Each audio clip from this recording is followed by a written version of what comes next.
This is Playhouse 90.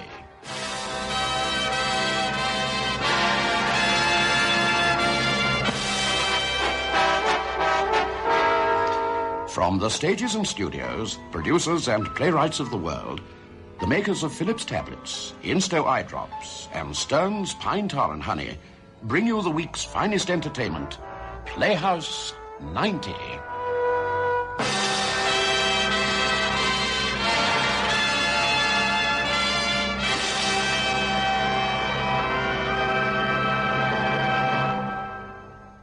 This week, Playhouse 90 presents Those in Peril by John Tarrant.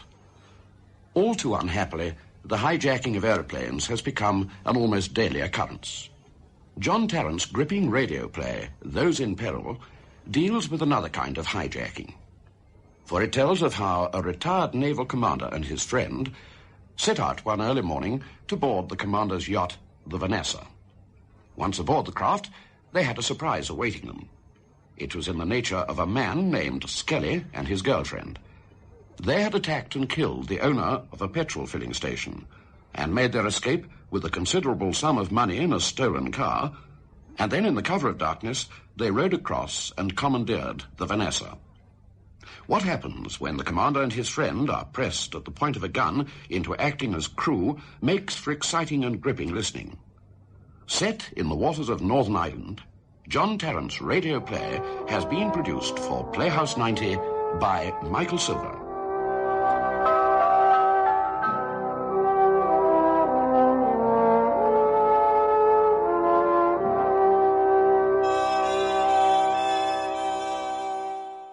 Here's another on-the-spot Philips tablets interview. Listen to this. Excuse me, madam. I notice you've just selected a bottle of Philips tablets from the shelf there.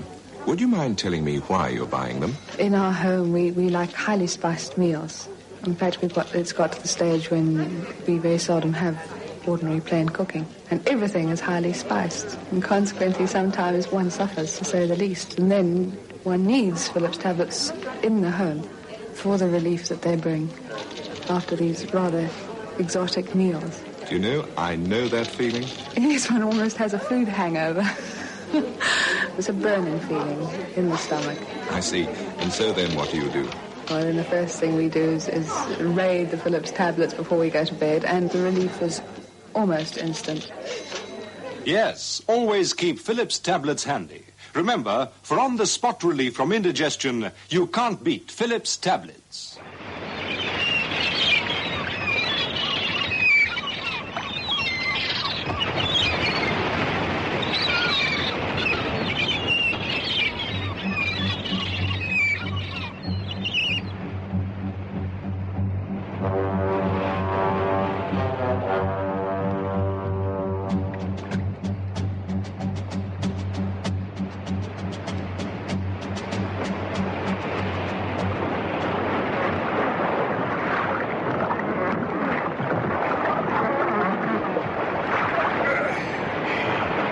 George, are we going to make it? Just about. If we keep rowing at this speed, the tide's running out fast. She'll be sitting in the mud in 20 minutes. We can pump her dry when we're underway. Oh, what a time to set off. It's your fault now. It must be in the beer talking. Yeah. The forecast isn't all that good, and if we'd waited a couple of days... Can't waste these fine days. We don't often get good sailing weather so early in the season. Good sailing weather? Cheer up, man. We'll get a breeze to blow the mist away at sunrise. Here's Vanessa. She looks black in this light. Easy does it. Now, let's have the painter. Yeah, and now the rest of the gear. Come on. Hey, go steady with that duffel bag. It's got the bottles in. First things first. Put your weight. Now, pass the oars.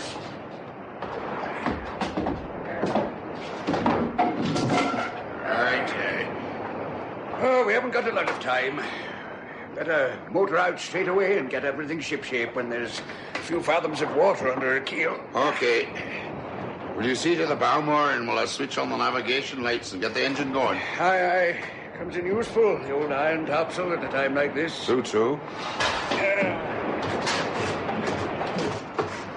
It's as black as ink down here. Where did they leave the torch? Starboard locker. Is this what you're looking for? Oh, but what on earth is that?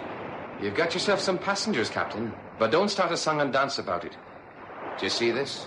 I can't see anything with that damn torch in my eyes. What have you got there? A gun? Pointing straight at your guts. So keep your voice down. How did you get aboard? What do you want? We walked out at low tide without getting our feet wet. We? Thelma, nip up and see what the other one is doing. Don't get between me and the owner, just in case he tries to be clever. Okay. I sense a female stowaway. He's right up in the bows. Hasn't heard a thing. Good. You came down to start the engine, Captain. But I think we'll try to slip away without waking half the country. Up you go, and don't forget. What is this? Piracy? Something like that. Now call your crew aft and no tricks. Do you hear what I said? George! Aye. Give me a hand here, will you? Right. Ready to cast off for it. I judge. Who the devil's that? A couple of young pirates. One of them's waving a pistol about, so take it easy. That's very good advice, George. Just do as you're told and nobody will get hurt. Well, what are you trying to do? The idea is to put to sea quickly and quietly before the tide runs out of this harbour. So while the captain here goes forward to bend on the jib, you can get started on the main. Give them a hand, Thelma. Take the other torch. What shall I do? Nip down to the cabin and bring up the nattens. Then help George to get the tiers off the mainsail. You two, you heard what I said. Now get started. Why don't you use the engine, mister? Don't ask me a lot of silly questions. We're going out with no lights showing and under sail.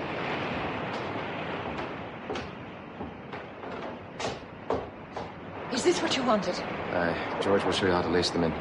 Now get a move on. The sky is getting lighter there in the east.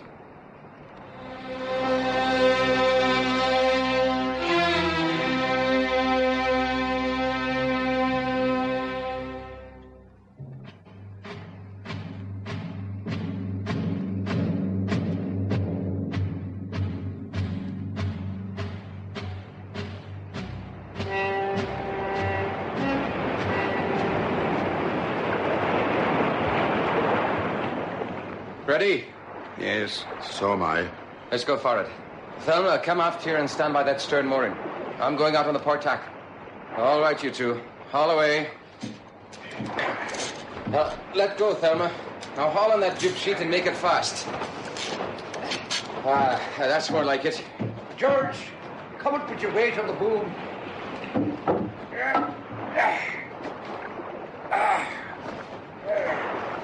That's got her. Now the lacing. You're not going to let him get away with this, are you? Not in your life. And I don't want a bullet in the belly. I don't want to damage the boat. When it gets a bit lighter, we might have a chance to jump him. All right, break it up and come forward. Aye, aye, Captain. Come on, George. We're shipping before the mast this trip. I'd like to get my hands on that young puppy. I'd teach him to play at pirates. I must say, he seems to know his way around. He's holding his tack too long. We're getting very close to the Scotchman. Hell, spells. We can't let him go ahead with that. Ready about? Nicely timed. Must have sailed here many a day before. Look out, George. You're standing on the jib sheet. Lee-o! Well, that gives him a clear run to the open sea. It's comforting to feel that the new management is fairly competent. New management? I'd like to wring his scraggy neck. Later, George, later. In the meantime, let's get the foredeck tidied up and wait see what good things the dawn will bring.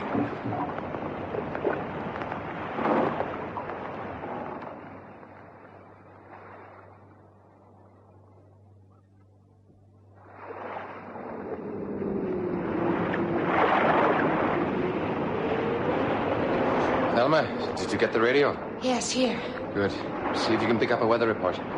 I'd like to know what we're likely to run into. It can't be far up 5:30 now, till they start on the weather. Now keep the volume down.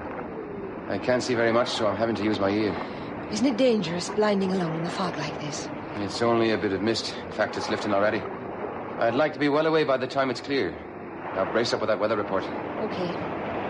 Here.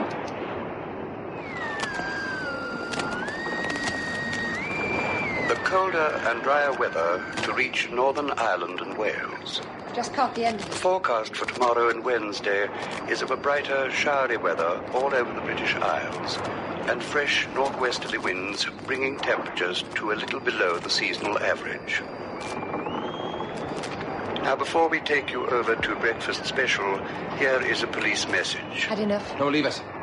Shortly before 10 o'clock last night, the owner of a petrol filling station in Ballynahinth, County Down, was attacked and severely injured by 2 masked raiders, one of whom was believed to be a woman.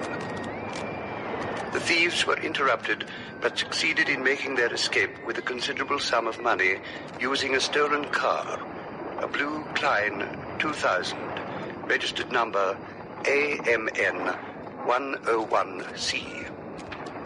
Motorists in Northern Ireland are asked to inform the nearest branch of the Royal Ulster Constabulary immediately if they have any information about this car or its occupants. But members of the public are warned to avoid tackling the criminals who are known to be carrying firearms. Another message has just come in. The injured man died in hospital at 4 o'clock this morning. His attackers are therefore wanted for... I told you not to hit him too hard. I didn't mean to hit him at all, but the silly old git made a dive for the door. I can't understand why you croaked. You must have had a thin skull or a weak heart or something. Now the whole country will be looking for us. I'll certainly be looking for a man and a woman, but that gives him $500,000 of each to choose from. There were no descriptions, thanks to you and your man. How about the car? Ah, now you know why I was so fussy about the plates and the license, and why I made straight for the sea. We wouldn't have got 50 miles by road in daylight. I feel sort of small and helpless out here. The sea's too big and cold and empty. We could have ditched the car in the city and knocked off another one. Every time you knocked off a car, somebody goes squealing to the police and out goes the number and description. And what about when you go for a sail in somebody else's boat? And now that we've got a bit of sea room, let's just check up on that point, shall we? Killip, I'd like to have a word with you. I see you know my name. You've left enough letters lying about the cabin. Commander L.C. Killip, RN. I'm glad you made yourself at home. Did you hear that broadcast? Some of it. Enough to get into your nut that I won't be slow to use a gun if I have to. I realized that as soon as I saw you. All right, then. Now you know what you're up against. Let's have some of the background. You made a very early start this morning. When are you expected back? 10 days to a fortnight. Are you trying to take the mickey? Not at all. I'm telling you the truth. Where were you planning to go? Port St. Mary, Isle of Man. The Isle of Man? Why? George Brightson's wife and my sister went there for a week's holiday last Saturday. We were going across to join them. Thelma, have a look in those bags they humped aboard. They're on the bunks in the cabin. Okay. 10 days to a fortnight before they start getting curious. If you're telling the truth, that could be a bit of luck. On the other hand, if you don't turn up in the Isle of Man sometime tomorrow... Have you worked out your course? Not yet. At least, not exactly. Yeah, I'd say southeast by south after we clear Skelmartin Light, at a rough guess. Something like that. That'll do for a start. We don't want anybody ashore to see us heading in the wrong direction, do we? We can always set a new course when we're out of sight of land. Food, drink, and oilskins, mainly drink. But there's fresh bread, butter, and plenty of tin stuff. Where are your clothes? You're not going to wear those rags for a fortnight. We sent them on to the hotel luggage in advance. Forecast was a bit dodgy. Oh, that checks. Anyway, the food problem is nicely solved. Is that why you didn't take her out before we came aboard? No rations? Do you think I'm a fool? Would you take a 5-tonner you'd never seen before out through narrow waters at night without using the engine? I wanted a few hours of daylight to find my way around. If you hadn't come blundering aboard, we could have lain here quietly all day and slipped away after dark tonight. Well, if you'd chosen almost any other boat in the harbour, it would have worked out like that. The owners only come down a weekend. Don't rub it in. What have you got to drive her? Super Watkin diesel. How fast will it push her along? 4 knots, maybe 5. How much fuel are you carrying? Up for about 24 hours motoring if you don't push her. You can start up and show me her paces in a minute or two. Where do you keep the charts? In the locker under the cabin table. See if you can find them, Thelma. Do you mind telling me where you're taking us? I'll tell you one thing, and you can pass it on to your shipmate. The less you know about us, where we come from, where we're going, what we look like and how we're dressed, the better chance you've got of seeing your families one of these days in Portsmouth Mary. Do I make myself clear? Perfectly. Well, just explain that to old laughing boy up there in the bows. And stay forward until I'm ready for one of you to start the engine. I found the chads. Bring him up and you can have your first lesson in sailing and navigation.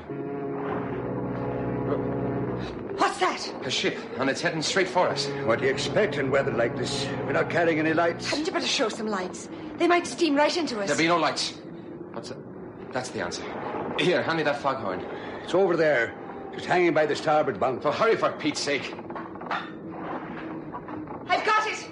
If only I knew where that noise came from. Here's the foghorn. That noise seems all around us. No, it's come from straight ahead. Can't see any lights. Let's give him a signal in return. Port tack, 2 blasts then. Well, I never hear that over the noise of the sea. Dan, switch some lights on or turn round or something before they run us down. We'll all be killed, please. Shut up and listen. It's coming closer. Oh, Dan! We're going to run straight into it. I told you to shut up. Killip, can you see anything from the pulpit? Not a thing. The switch for our navigation lights is on the bulkhead amidships. All right, Thelma. We'll have to take the risk of being recognized. Go below and switch them on. There's a masthead light. Find on the starboard bow. Oh, which way is she steering? Red. I can see red. She's crossing your bows. Heave to, man, or you'll run straight into her. Heave to, I say. Ahoy!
Idiots, the rotten, stinking fools.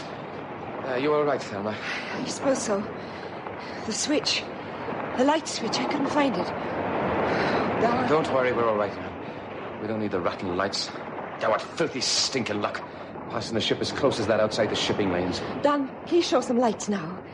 We were nearly after being smashed to pieces. No, we've got to slip away from here without being seen. But that ship, I heard a man shouting. Yes, I'm afraid somebody on that rotten hull caught sight of us. What happens now? Well, how do I know? Some dozy lookout spotted us at the last minute, so what? I don't think he could see clear enough to pick out the registration number on the mainsail. But they might report what happened just now. I suppose it'll go into the log. Well, that's not my worry, Thal. The trouble is that sooner or later somebody's going to wake up to the fact that this tub hasn't sailed into Port St. Mary, and then there'll be a general search. The less they have to go on, the longer it'll take them to find her. Oh, if only we could get clear of this lousy fog. I hate this rotten, wet, slimy... Steady, Thelma, steady. All on that port jib sheet. Hold it. Good. Head's coming round. Give me a hand to get her back on course. Now, I wonder what the cops are doing.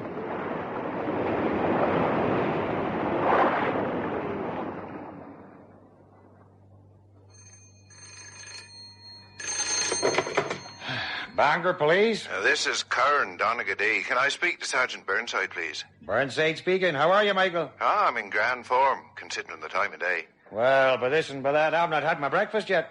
You know the BBC was putting out a police message about the hold-up in Ballyainch on the 6 o'clock news? Yes, what about it? A car like the one that was stolen, a blue 2-litre Klein, it was left in an old quarry near here last night. It might never have been noticed if Tim O'Meara hadn't been up there at sunrise looking at his sheep. How about the number? Is it the same car? Well, the number plates and the licence have all been taken off, but I wrote down the chassis number. Now, where did I put it? Come on, man, come on. Oh, yeah, we are 629 FAU 1124. 1124.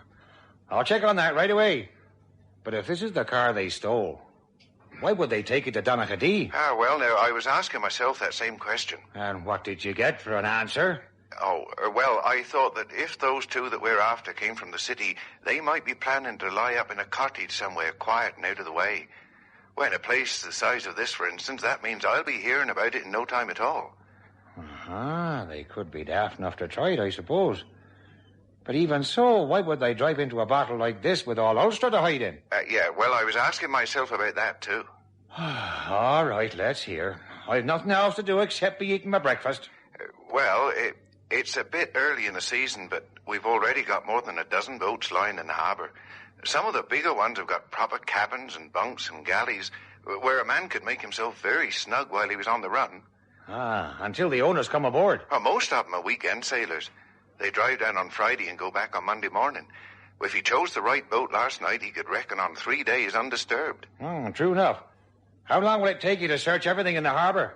If we get a move on, we can walk out to most of the bigger craft at this state of the tide. Give me an hour and a half from now. All right. When you get to the yacht club, try to find out if any boat, big or small, put to sea during the night. When was high tide? Just after 2. There's usually enough water to float the bigger craft for a couple of hours on either side of that. And that would give them from about midnight last night to 4 this morning. Depending on the size of the boat and where she was moored exactly, of course. True. All right. Ring back as soon as you know for sure. And, Michael, don't be sticking your neck out. If you do find these people, remember that one man has been killed already. They've got nothing to lose, and I don't want my sister a widow. Oh, man, neither do I. Neither do I.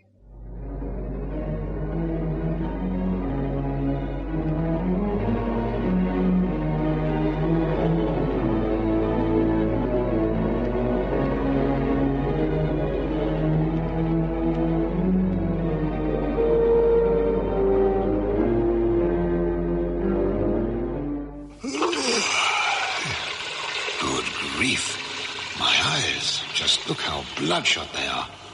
Mind you, after last night, I'm not surprised. You know that feeling when your eyes have taken a beating? They feel sore and tired, and they look the way they feel, red and unattractive. But just 2 drops of Insto, and in seconds your eyes feel wonderfully cool and refreshed. Don't take your eyes for granted. Protect them with Insto eye drops.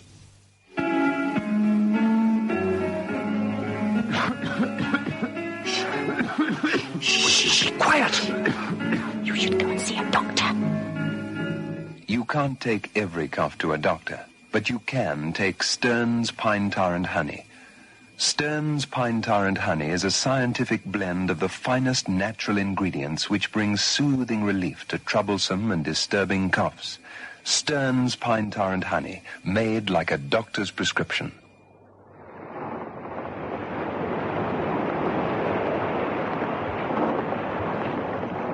He might get a chance in a minute or two if he decides to use the engine. He'll have to let one of us sleep below to swing a starting handle. Thought it'd be easier in daylight. I doubt if either of them got any sleep last night. Very little, I should think. Sooner or later, they're going to get drowsy. The girl might even be seasick with a bit of luck. The wind's rising. I reckon if we play it nice and quietly, they might get careless as the days wear on. Well, I hope you're right. I wish I knew where he was going.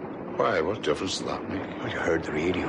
He's killed one man already. Wherever he lands, he's not going to leave a couple of witnesses behind to raise the alarm. When he's quite sure he doesn't need any more help with the sails or the engine, our company will no longer be required. 2 more murders. The point is, if he's steering for England, he won't risk crossing the Irish Sea with only the girl to help him.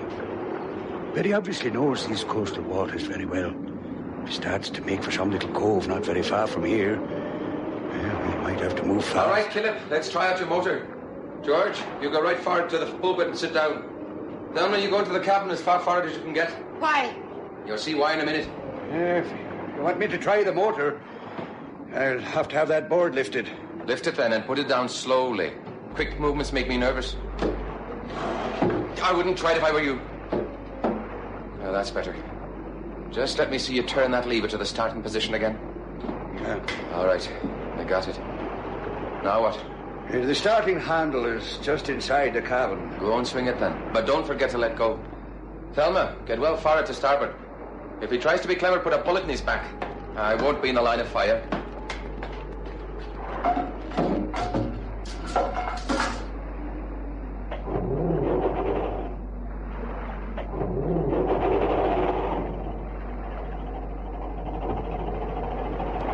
What next?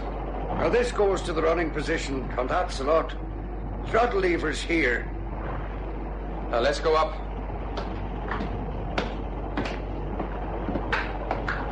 Let's have that board back. No. On second thoughts, I'll do it myself. George, I told you to stay forward. One more step and you'll be poisoning the fish. All right. Don, there's a horrible smell of oil. I'm beginning to feel sick. Can't I come out of here? Yes, in half a minute. Philip, what do you carry for seasickness? Nothing, except rum. All right, get forward. You can come out now, Thelma. Stand here and get some air on your face. The waves seem to be getting bigger. Is it going to be very rough? Don't worry, Thel. It's just the tide mostly. When we double the point of air, she'll ride a lot easier. Now, look, I may have to ask you to take the helm for a few minutes from time to time while I look at the chart. Me? Now, come here and get the feel of it. Oh, couldn't one of those two do it instead? I feel awful. I wouldn't trust either of them further than I could spit. Besides, if you've got a job to do, it'll take your mind off things. Now, just watch these sails for a minute. When you see them begin to shiver like this, you're sailing too close to the wind. Now let her head fall away. Like that. But not too far. Is it safe when it leans over like that? Oh, she won't come to any harm. Now go on, try. You'll soon get the hang of it. Brace yourself over here on the weather side. You're carrying too much canvas for this wind. Now, what have you two been cooking up now? Nothing. She'll ride a lot easier in the storm jib with a couple of reefs in the mainsail. Now, you can bend on the storm jib if you like. Leave the reefing until later. Yeah. Come on, George. Let go of the jib halyard while I haul her in and stow away. I think we're in for a bit of a blow.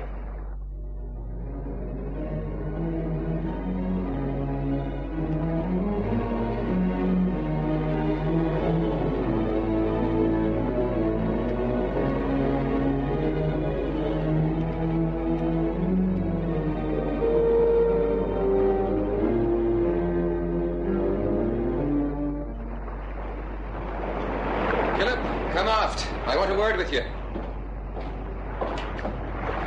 Yes? I've got a proposition for you. Thelma, I'd like you to hear this. I'm listening. And so am I. What's your proposition? Your boat is too small for this sort of cat-and-mouse game. If we're going to be cooped up together for some time, we might as well make ourselves comfortable. Unless, of course, you want to spend all your time squatting before the mast without food or shelter. I don't. Well, what have you got in mind? If you and George give me your word that you'll work the ship the way I want it, without trying to slip anything across me, you can use the cabin and the galley, take your share of the rations, and stand watch until we make port. You're trying to put us on parole, is that it? Yes, that's the word. Parole. What are you offering in exchange? I told you. You can have the run of the ship. And at the end of the voyage, when you've made your landfall, you get your property back undamaged. You can sail away provided you promise to steer for the Isle of Man and keep your mouth shut when you get there. You take our word for that? Yeah, why not? You're supposed to be a naval officer, aren't you? You've got your Queen's regulations and Admiralty instructions and some sort of reputation. After all, you're not like me. You're a gentleman. A man of honor. Are you asking me to trust you? To believe that when you're safely ashore, you'll push off and leave behind two witnesses who might start the hunt for you all over again? Why not? If I'm trusting you to take your trick at the helm... That's not quite the same thing, is it? You've got to have at least one pair of skilled hands helping you sail the boat. By the look of you, you'll be going to sleep at your feet very shortly. But once you're running into a quiet haven somewhere in England... So you won't play ball? I don't think I can. As you said yourself, I've got some sort of a code to hang on to. If I give you my word, I will have to keep it. But what do you believe in? From what I've seen and heard so far, you make your own rules as you go along. Anything you happen to want, you take. Anybody who stands in your way gets trampled on. You're standing in my way right now, Philip. But I've got something you can't take by force, or you wouldn't be talking. That's the snag about your way of doing business. It's all right when you're a cock of your own little dunghill. But as soon as you have to rely on other people's cooperation, well, your methods don't exactly inspire confidence, do they? You know, I believe you're wrong about me needing a skilled crew. I reckon I could handle her by myself from now on, if I had to.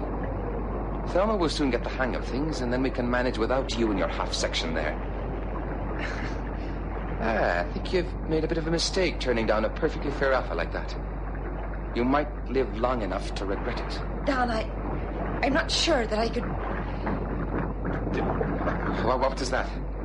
Sounded like a fuel shortage. You said there was enough oil aboard for 24 hours motoring. If you've been trying to slip something across me, Killip... I haven't slipped anything across you. There's a full reserve tank under your feet. Every couple of hours you have to pump a gallon or two up to the gravity feed in the engine compartment. You'd better not try. All right, get pumping then before it dies on us. I thought you said you could handle her by yourself from now on. Why don't you get your friend Thelma to do the pumping? Don't try to be clever, Killip. Just get on with the job. And while you're at it, you can show me the reserve tank and the dipstick. I want to check the oil level myself. From now on, we're going to keep our eyes on everything you do. Do you hear that, Thelma? In future, we take nothing on trust. Nothing at all. Have you ever taken anything on trust in your life? Don't go at me too far. You carry on with your pumping. Oh, Don. I wonder what they're doing on the mainland.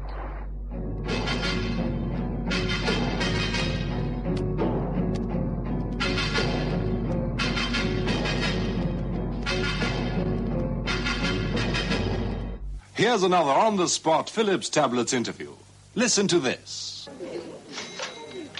Excuse me, madam. I notice you've just selected a bottle of Phillips Tablets from the shelf there. Would you mind telling me why you're buying them? In our home, we like highly spiced meals. In fact, it's got to the stage when we very seldom have ordinary plain cooking. And everything is highly spiced. And consequently, sometimes one suffers, to say the least. And then one needs Phillips Tablets in the home for the relief that they bring after these rather exotic meals. Do you know, I know that feeling. Yes, one almost has a food hangover. There's a burning feeling in the stomach. I see. And so then what do you do? Well, then the first thing we do is raid the Phillips Tablets before we go to bed, and the relief is almost instant. Yes, always keep Phillips Tablets handy. Remember, for on-the-spot relief from indigestion, you can't beat Phillips Tablets.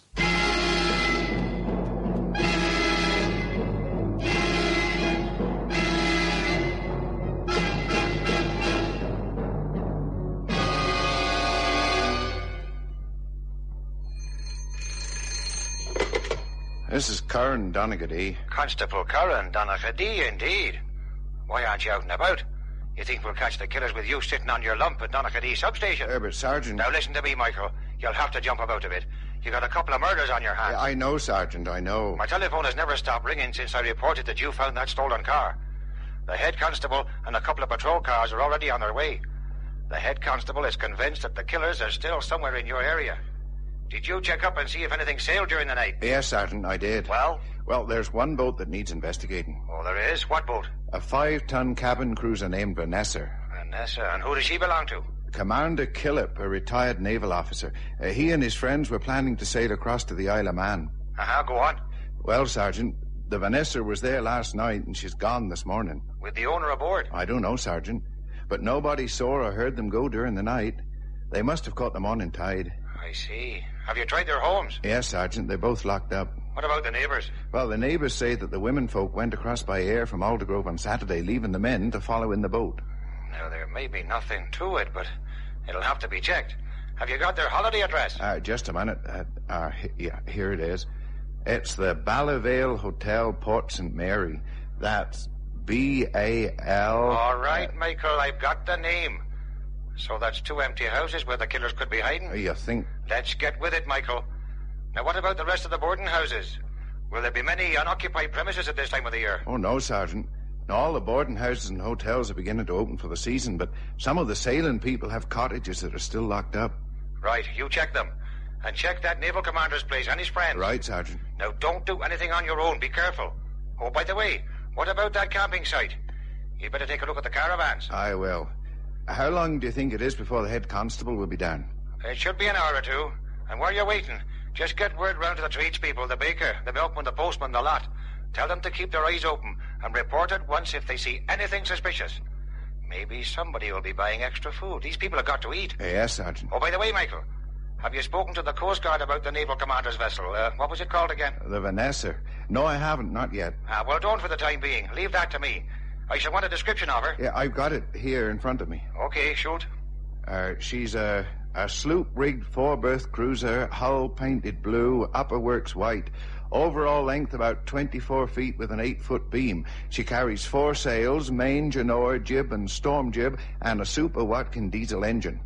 Inboard, of course. You've got that off rather pat, Michael. Well, Sergeant, I'm reading it from the Yacht Club Regatta News. Now then, sloop. 4 berths, 24... Oh, excuse me a minute, Sergeant. Constable Terry's just walked in. He's got a message. Thanks. Now, I wonder what... Well, now, that's interesting. Are you still there, Sergeant? Of course I am, Michael. Where do you think I'd be? Vanessa's dinghy's just been found drifting off New Island. Vanessa's dinghy, has it indeed? Now, that's very interesting. And where would you expect it to be this morning? Well, if Commander Killip was just going out for a day at the fishing, he'd leave it tied to his moorings here. But if he was sailing for a holiday in the Isle of Man? He'd take it with him. Towing, of course. The painter could have slipped off by the cleat by accident. Oh, I can't see that happening to Killip. He's as pusser as they come. No, I bet you there's something funny going on when Vanessa sailed this morning. It'd be dark, aye? Aye, a bit of a struggle, maybe. Or Killip might even have let the painter go deliberately to draw attention to his boat. Right.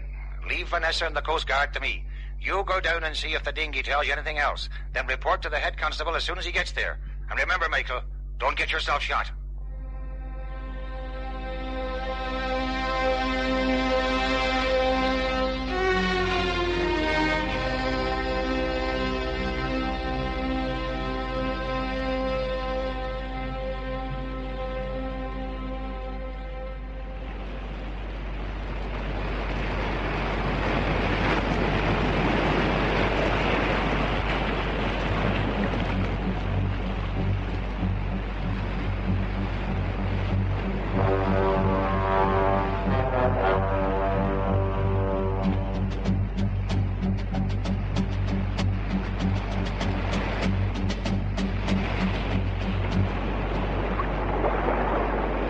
Wish I could get a glimpse of the compass. Where do you think he's making for? I reckon he's been steering just about due east since we lost sight of land. Due east? Where will that take us? Oh, somewhere in Cumberland, Whitehaven or Maryport. I've been trying to remember if we're likely to meet any shipping lanes in daylight. Not likely, man. Not cross-channel traffic, anyway. The Stranraer Larne route is well away to the north. And Larry to Holyhead, too far south. Yes, you never know. There's always traffic between Belfast and Heysham, or the big stuff sailing into or out of Liverpool. That won't help. You'll get plenty of warning. We'll be herded below with a gun in our ribs as soon as he sees smoke. Why the devil did he have to choose Vanessa? Because he knows a taut ship when he sees one. What I can't understand is why he chose to go to Donegal in the first place. I've been thinking about that. Notice how he took us out to the harbour in the dark. He must know those waters like the back of his hand. You think he's a local boy? If he is, I don't know him. I've lived there all my life, and I've been messing about in boats since I was big enough to crawl over a gunwale. What does the girl call him? Don? Yeah. And the girl's name is Thelma. Mean anything? Donald. Wait a minute. A boy from one of the villages, Carrador, was it, or Ballywalter? One who joined the Navy straight from school and was dishonorably discharged a few years ago. Of course, Donald Scally was his name, Scally. Oh, must have been before my time. He's changed a lot in the last 10 years. I used to see him every day. He almost lived in the harbour when he was a kid. It's strange you didn't recognize him. Well, wherever he learned his trade, he can certainly handle Vanessa. I wonder what he's likely to do when he makes his landfall. Put us over the side in the dinghy like Fletcher Christie. Dinghy? Have a look astern. Oh, what do you mean? Good grief, where is it? And these stowaways turned up waving guns about, and we were driven forward. Well, I took a chance. I let the painter go. But why? What was the point? At the time, all I had in mind was that when our dinghy was found drifting about the harbour, it would start somebody thinking. And after that broadcast... It's something of a long shot. How are these two going to get ashore without the dinghy?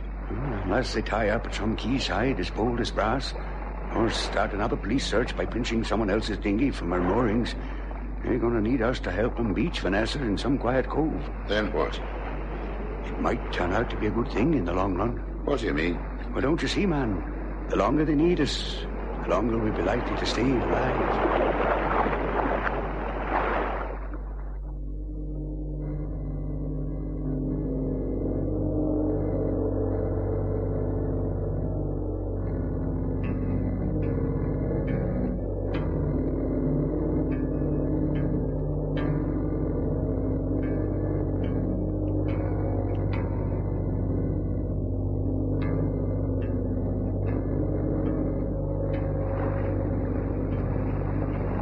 Feeling better, Thelma? A bit better. Still a bit seasick. Oh, she's still pretty lively, but I don't think it'll get much worse. It's been back into the west and blowing hard all morning. We couldn't get better conditions for a fast crossing. What about something to eat? Ugh, no. I couldn't face food. Well, I'm just about starving. Do you think you could take the helm again for a couple of minutes while I nip below? But, Don, how about those two? There hasn't been a bleat out of them for hours. But I'm frightened. What of? But supposing they... They won't do a thing. If they were to make the slightest move towards you, all you gotta do is let out a yell and I'll be back on deck before they could get anywhere near the cockpit. All right. But please, Don, be as quick as you can. I will. But remember to keep her as she is with the wind in your right ear. I'll try. Those two frighten me.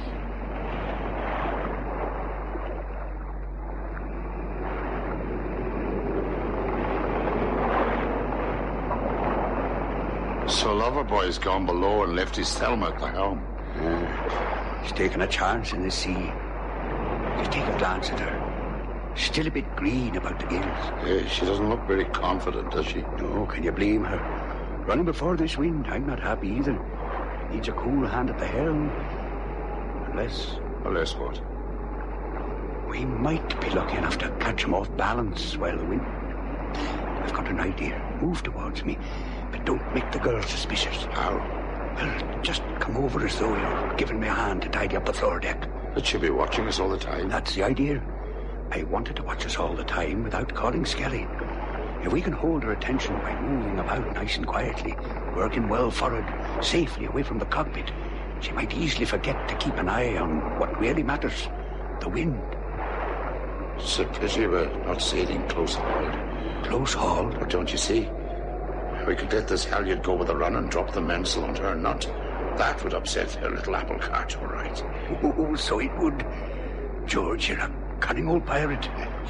Is there any reason why we couldn't do it as she is now? One very good reason. The sail would go overboard. Oh, what is it? She's calling Skelly. Not to worry. Just carry on. Just come forward and coil that.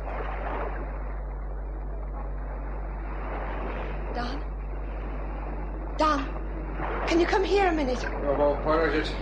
They're up to something. I can tell by their faces. What do we do to let them come aft? Oh, they're all right there. You can't get into any mischief at the pulpit. Are you sure? What are they doing with those ropes? I'm only messing about getting everything tidy. As long as they don't mess about with the main halyard. That one there. Well, it's all right for you. I've not... I know. But you can't fix the grub because you feel sick. So if you can't take the helm for a few minutes, how do we eat? All right. Please don't be long. I'll be as quick as I can.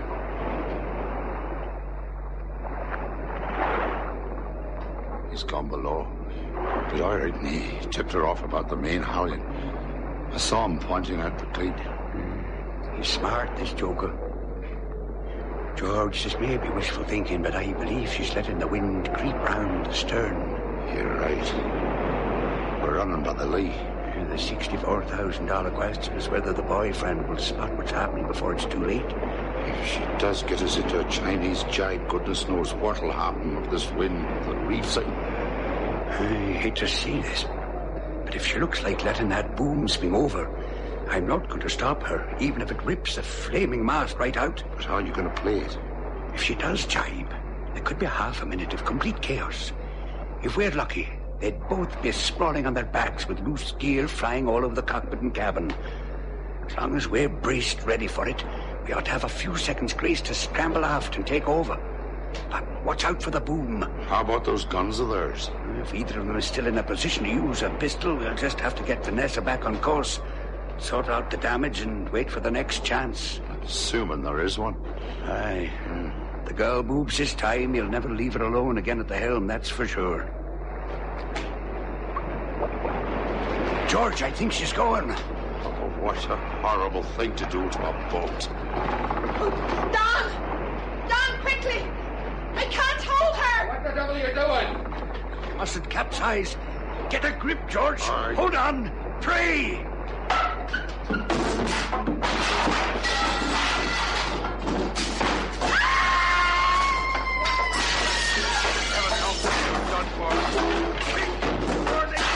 Together. I've got to pull me together first. Take the boat hook. Keep your head down or the boom will break your neck. Right. Don! Don, you're hurt! The way you come, little fool. Let go that tiller. Oh, watch out! They're right behind you! What's that? I saw your chance, did you? Not quite quick enough, Killip. You're a bit old for this game. The boat hook. Throw it. Don! Look out! Now then, Mr. Skelly. I'll break your back for this, you cunning old swine. Now we'll see about that. Thelma, use your gun. Use your gun. I can't! He's hurt me! Where'd you carry that pistol, you little monster? Take your filthy hands off me! Don! Don's busy. George, I can't hold this slippery rat. He's going for his gun. Right, another touch of the boat hook is called for. Tie that. No! No, you're killing him! Thelma, shoot, you fool! Go to boom. Get down, man. It's hit Don's head! You've killed him! He's out cold. Good, here's his pistol. Now, girl, hand over your gun. I'll kill you! I'll kill If you you! don't stop that filthy noise, you'll get yourself tossed overboard now. I've got it. It's in the bag. Here's her gun. You rotten swines! That's mine! Give it back to me! Shut up! Take her below to look after her boyfriend. She'd better swab that cot on his head. Hope he doesn't die on us. It looks pretty groggy to me. I reckon that swinging boom just about saved our skins. Another couple of seconds and we'd both have been shot. Oh, I'll take him below and see what I can do for him. You sure you can manage up here alone? Aye, come up as soon as you can, but Right. bring the knives out of the galley. I don't trust that wench out of my sight. Oh, my saints, what a horrible shambles. Did I say this was a torch?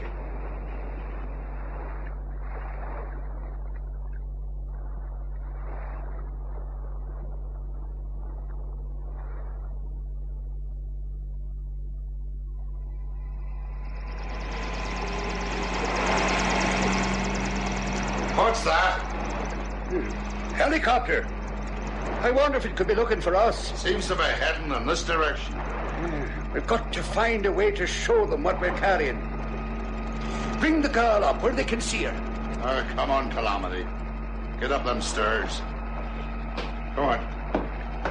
What do you want now? That mask you were wearing at the filling station. Get it and put it on. You know what you can do. Come on, come on. And George, make sure they can see her.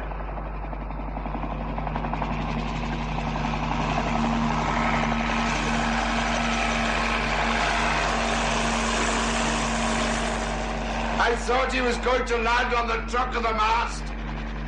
Did you recognize either of them? I think the bloke sitting alongside the pilot might have been Roy McMahon, the Coast Guard. If it was, he knows Vanessa very well. Anyway, they'll both get a clear view of the wench. Saw me waving a pistol like Captain Hook. Shall I take her below? No, she'll stay there, out of the way. Now, George, for heaven's sake, give me a hand to clear up this horrible tangle. That chopper crew must have taken us for a shower of clumsy lubbers. I'll be ashamed to look Roy McMahon in the face.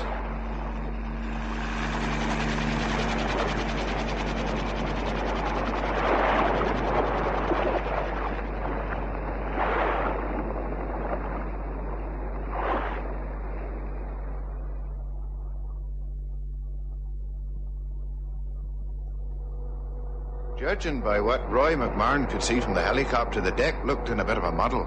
Muddle, Michael? Of course there'd be a muddle. There's sure to have been damage if there was a fight.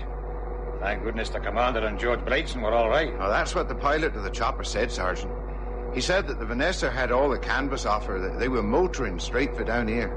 You know, one thing worries me, Michael. That report that came through kept mentioning the girl, but they said they saw no sign of the man Skelly. Probably below, Sergeant. I hope to heaven they haven't keelhauled him.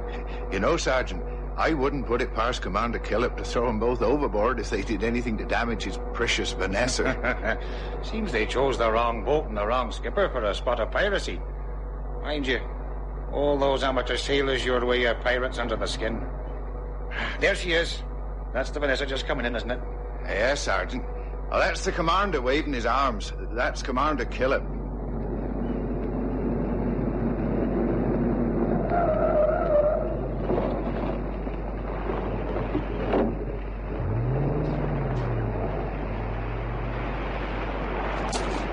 Ahoy there, Commander.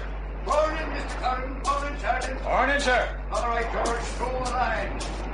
The devil's spenders hold the side. Watch out for my pigs. He's in good form, anyway. Come aboard, Sergeant. Come aboard. Thank you, sir. Anybody hurt? Well, the girl's not much the worse for wear, but the man seems to have his head on the boom, lying below on George's bunk. All right, Michael, we better have a stretcher. And what happened to their guns, Commander? Navy helicopter said they saw you waving one about. Yeah, they're here in the lazarette. 2 pistols, 1 box of ammunition. No, those knives are from the galley. We didn't like to leave the lady with anything sharp in case she cut herself. Oh, has she been given trouble? They tried to rape me, those two. You filthy apes. I'll make you pay for this. Isn't that your real Irish, Colleen? Just lovely. I pity the psychiatrist to get you on his couch. All right, my girl. Keep your hands off me. I can walk. Come on, then. Come and meet the head constable. Tell him all about it. He's the great man for stories. They're sending an ambulance right away. Oh, good. Take charge of the lady and watch out for your eyes. Are you looking for something, Mr. Brightson? I was just remembering that broadcast. Oh? The raiders made their escape with a large sum of money. When we first came aboard, where did you find them? The girl was right forward by the small locker. Uh-huh. And the bag that holds the Jenny seems to be a lot heavier. Well, filthy lucre. The root of all evil. Oh, heavens. This would fetch us a new set of sails for every day of the year. I'm afraid I'll have to take charge of the money, sir, much as it goes against the grain. Oh, George, why did you have to go and dig it out while the sergeant was still here? Now you'll have to have a cut. You'll only have about 5,000 each. And don't forget Constable Michael Curran and the head constable. He's on his way. Before all this lovely money goes, just let me hold it for a minute, will you? All right. George, is that old camera of yours still in the locker? Yes, hang on. I must say, I'd rather have a picture of you tangled up in Thelma's rigging when you were supposed to be looking for a gun. Oh, you mutinous dog. You get me into trouble with the law. Now, Sergeant, you'd better be in this photograph. All right, sir. And we'll have you head constable yet. All right, George. You sure you've got a film in? Well, hurry up, man. What are you waiting for? Press the confounded button and let's have a bottle of beer. All this excitement makes my throat dry.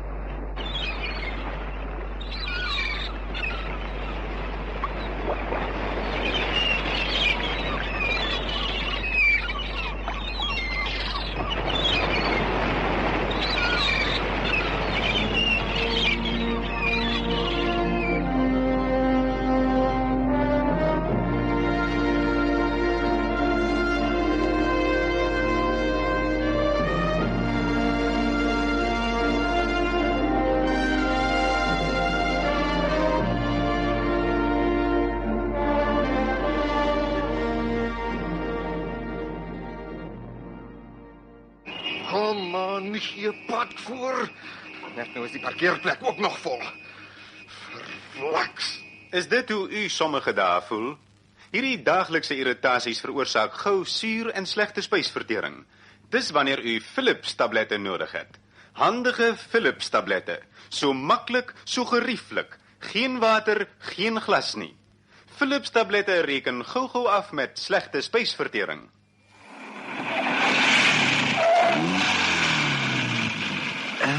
It's great with the hood down, but I'm afraid the wind's ruined your hair. It's not my hair I'm worried about, it's my eyes. They're full of dust and grit. You know that feeling when your eyes have taken a beating? They feel sore and tired, and they look the way they feel. But just 2 drops of Insto, and in seconds your eyes feel wonderfly cool and refreshed. Don't take your precious eyes for granted.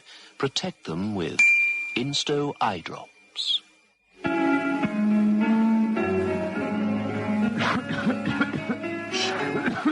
Shh, be quiet. You should go and see a doctor. You can't take every cough to a doctor, but you can take Stern's Pine Tar and Honey.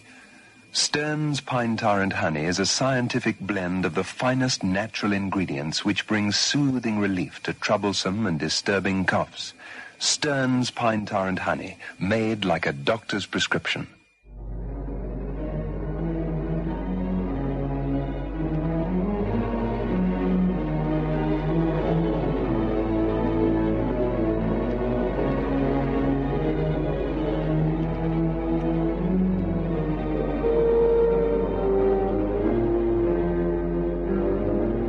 We hope you've enjoyed tonight's play.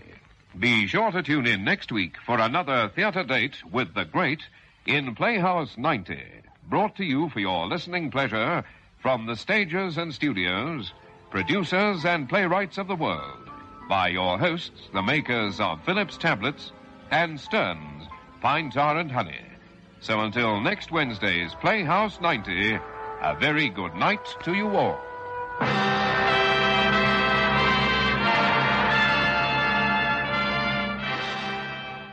The Summer Radio Play Festival.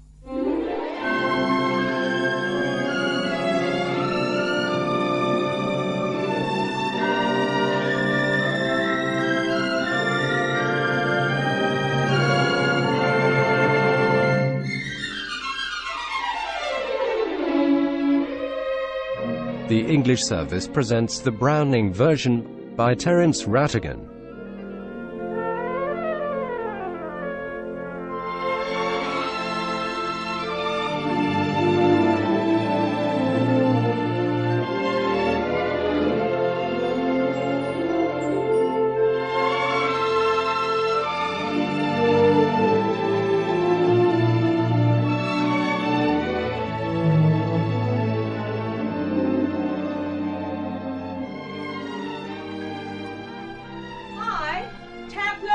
Yes? What about a round of golf before supper? Oh, I can't. Got to do extra work. On the last day of term, my Taplow, you must be nuts. I'm not nuts. It's old Crocker Harris and this blessed Agamemnon he's so keen on. Oh, that. Okay. See you at supper. Bye.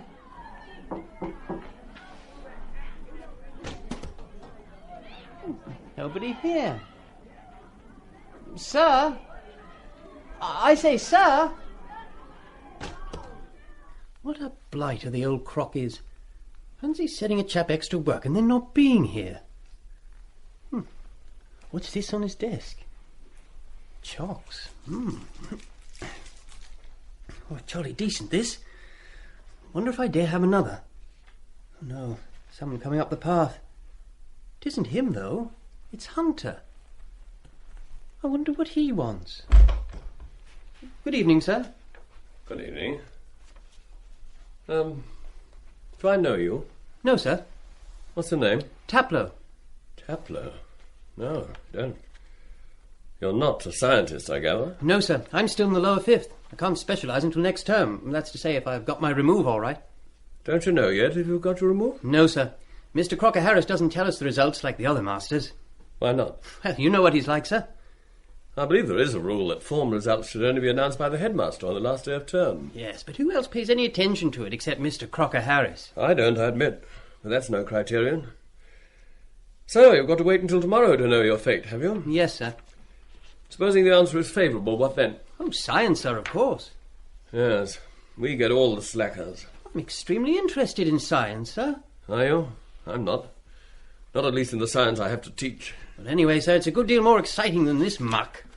What is this muck? The Aeschylus, sir. The Agamemnon.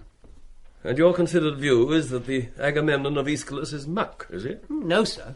I don't think the play is muck, exactly. I suppose in a way it's rather a good plot, really. Wife murdering her husband and having a lover and all that. I only meant the way it's taught to us. Just a lot of Greek words strung together in 50 lines if you get them wrong. You sound a little bitter, Taplow. I am, rather, sir. Kept in, eh? No, sir. Extra work. Extra work? On the last day of school? Yes, sir. And I might be playing golf. Anyway, you'd think he'd had enough to do himself, considering he's leaving tomorrow for good. But oh no. I missed a day last week when I had flu, so here I am. And look at the weather, sir. Bad luck. Still, there's one consolation.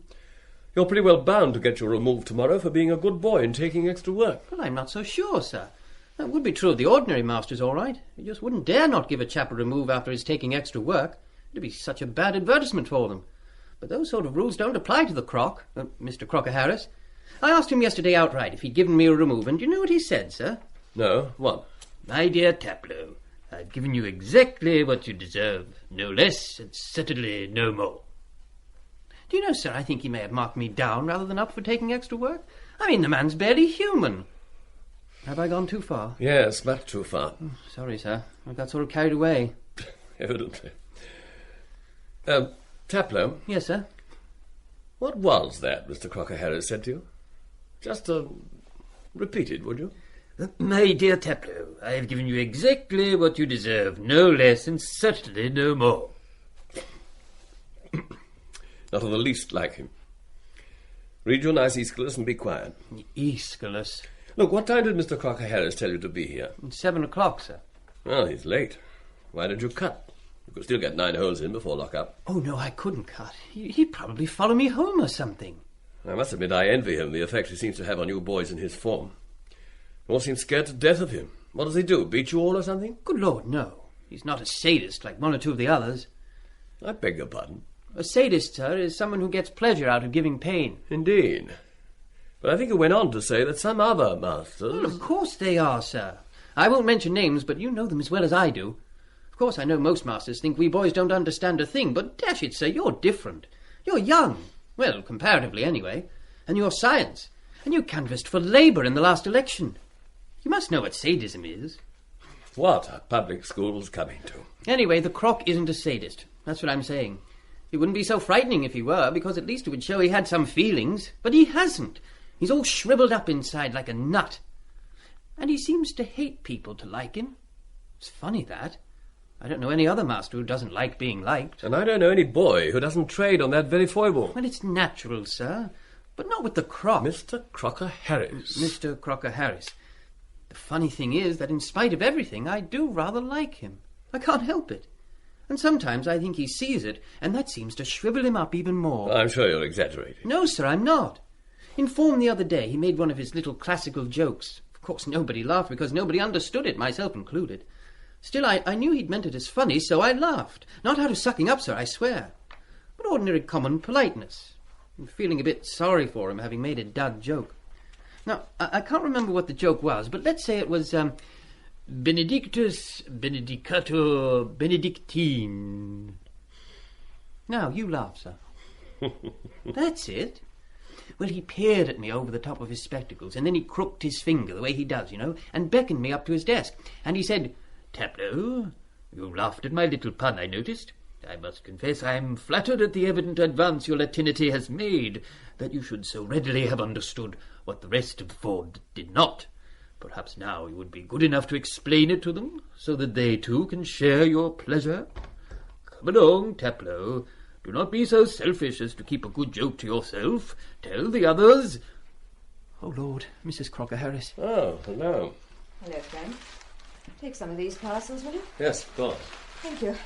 Put them anywhere. I must get rid of this wretched hat. I shan't be a moment. Do you think she heard? No. I think she did. She must have been standing there by the French window quite a time. If she did, and she tells him, there goes my remove. Nonsense. Waiting for my husband, Taplow? Yes. He's at the bursars. Might be there quite a time. If I were you, I'd go. Well, he said most particularly I was to come. Well, why don't you run away for a quarter of an hour and come back? Supposing he gets here before me. I'll take the blame. I tell you what, you can do a job for him. Take this prescription to the chemist and get it made up. All right, Mrs. Crocker-Harris. And while you're there, you might as well slip into Stewart's and have a nice. Here's a bob. Catch. Oh, thanks awfully. See she doesn't tell him. Okay. Oh, Chaplow. Yes, Mrs. Crocker-Harris? I had a letter from my father today in which he says he once had the pleasure of meeting your mother. Oh, really? Yes. Was at some fete or other in Bradford. My uncle, that's Sir William Bartop, you know, made a speech, and so did your mother. My father met her afterwards at tea. Oh, really? He said he found her quite charming. Oh, yeah. She's jolly good at those sort of functions. I'm sure she found him charming too. Well, I'd better get going. So long. Thank you for coming round. That's all right. You're staying for dinner? If I may. If you may. Oh, give me a cigarette. Here, well. Thanks. You haven't given that cigarette case away yet, I see. Did you think I would? Frankly, yes. Lucky it's a man's case. I don't suppose any of your girlfriends would want it. Oh, don't be absurd, Millie. Where have you been all this week? Correcting exam papers, making reports. You know what end of term is like. I do know what end of term is like, but even Andrew has managed this last week to take a few hours off to say goodbye to people. I really have been appallingly busy. Besides, I'm going to stay with you in Bradford. Not for over a month. Andrew doesn't start his new job until September the 1st. Now, that's one of the things I had to tell you. Oh. I'd meant to be in Devonshire in September. Who with? My family. Surely you can go earlier, can't you? Go in August. It'll be difficult.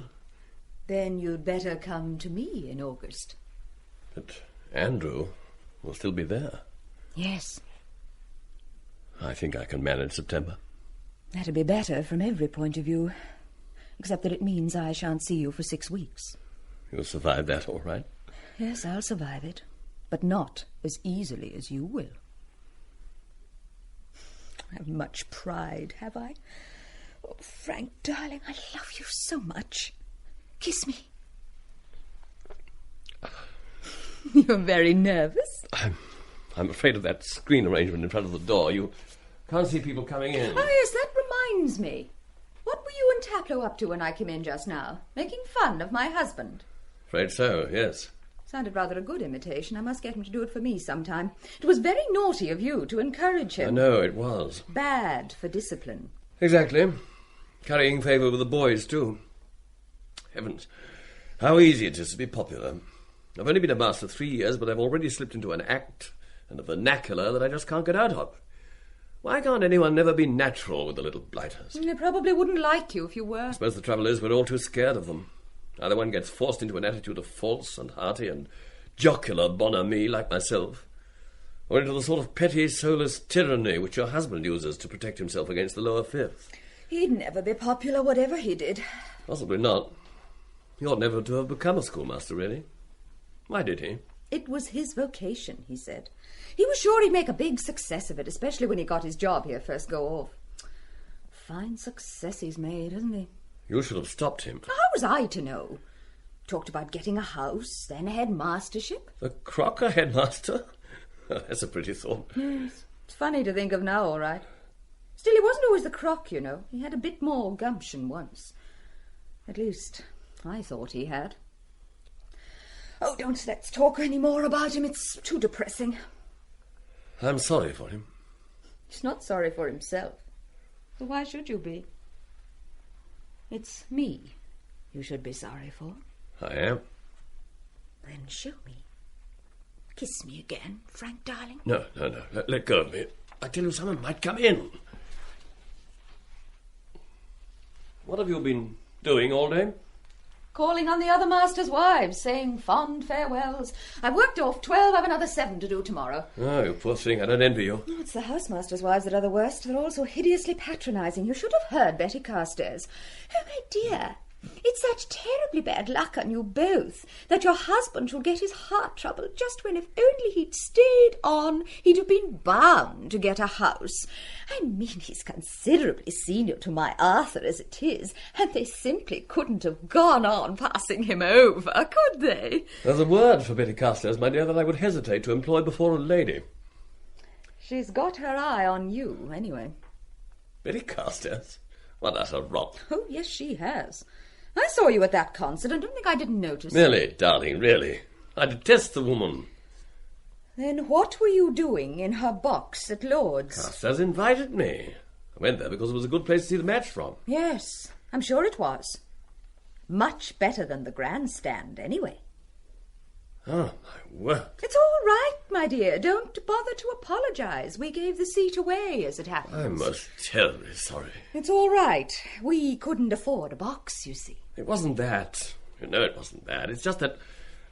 Well, I clean forgot. Funny you didn't forget the Carstairs invitation. Oh, Millie, don't be a fool. It's you who are the fool. Frank, have you never been in love? I know you're not in love with me, but haven't you ever been in love with anyone? Don't you realise what torture you inflict on someone who loves you when you do a thing like that? I've told you I'm sorry. I don't know what more I can say. Why not the truth? The truth is, I clean forgot. The truth is you had something better to do, and why not say it? All right. Believe that if you like. It happens to be a lie, but believe it all the same. Only for heaven's sake, stop this... Then for heaven's sake, show me some pity. Do you think it's any pleasanter for me to believe that you cut me because you forgot? Do you think that doesn't hurt either? Blast. I was so determined to be brave and not mention Lord's. Why did I? Frank, just tell me one thing. Just tell me you're not running away from me. That's all I want to hear. I'm coming to Bradford. I think if you don't, I'll kill myself. I'm coming to Bradford. Oh. Good evening, sir. Oh, good evening, Hunter. Millie, is Taplow not here yet? I sent him to the chemist to get your prescription made up. What prescription? Your heart medicine. Don't you remember? You told me this morning it had run out. Of course I remember, my dear, but there was no need to send Taplow for it. If you telephoned the chemist, he would have sent it round in plenty of time. He knows the prescription. Now Taplow will be late, and I'm so pressed for time I hardly know how to fit him in. Oh, you must forgive me, Hunter. Most kind of you to drop in, but as Millie should have warned you, I'm expecting a pupil for extra work. He's staying to dinner, Andrew. Good. Then I shall see something of you. However, when Taplow returns, I'm sure you won't mind. No, of course not. I'll make myself scarce now, if you'd rather. I mean, if you're busy. No, there's no need for that. Sit down, do. Will you smoke? I don't, as you know, but Millie does. Millie, give our guest a cigarette. I haven't any, I'm afraid. I had to catch one from him. Oh, would you like another? I've plenty more. Thanks.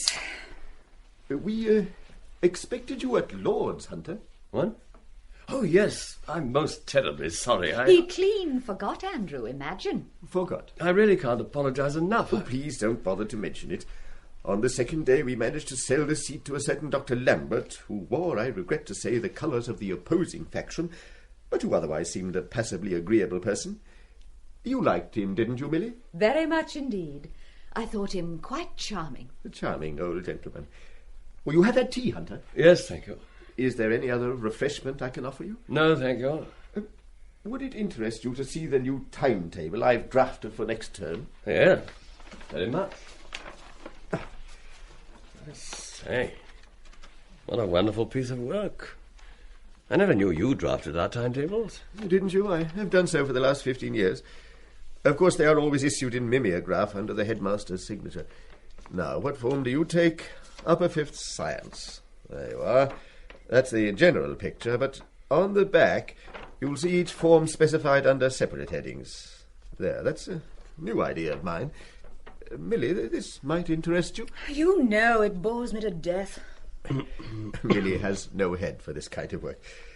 There, you see. Now, here you can follow the Upper Fifth Science throughout every day of the week.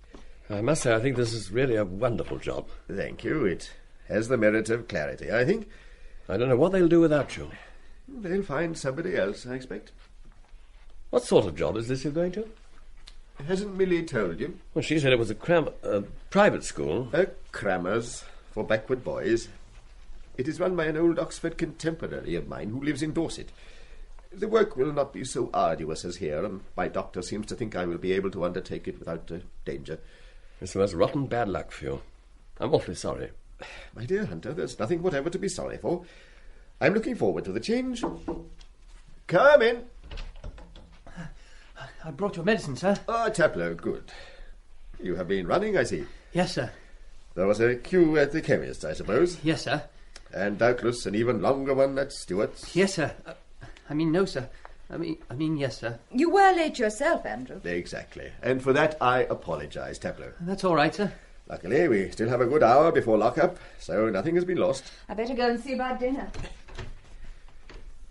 Taplow is desirous of obtaining a remove from my form, Hunter, so that he can spend the rest of his career here playing happily with the crucibles, retorts, and Bunsen burners of your Science Fifth. Oh.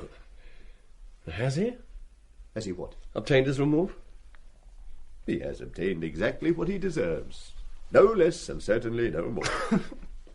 Sorry, sir. Oh, well, I think I'll cut back to my digs now. May I use the shortcut through the garden? Oh, do, by all means. We dine at 8. Sit down, Taplow. Open your book at page 41, line 1399. Begin. Chorus. We are surprised at... We marvel at... We marvel at thy tongue, how bold thou art, that you... Thou... Canst boastfully speak... Utter such a boastful speech... Utter such a boastful speech... Over the bloody corpse of the husband you have slain. Taplow, I presume you are using a different text from mine?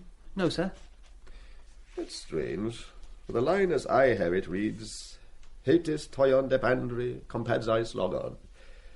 However diligently I search, I can discover no bloody, no corpse, no you have slain. Simply husband. Yes, sir, that's right. Then why do you invent words that simply are not there? I thought they sounded better, sir. More exciting. After all, she did kill her husband, sir. She's just been revealed with his dead body, and Cassandra's weltering in gore.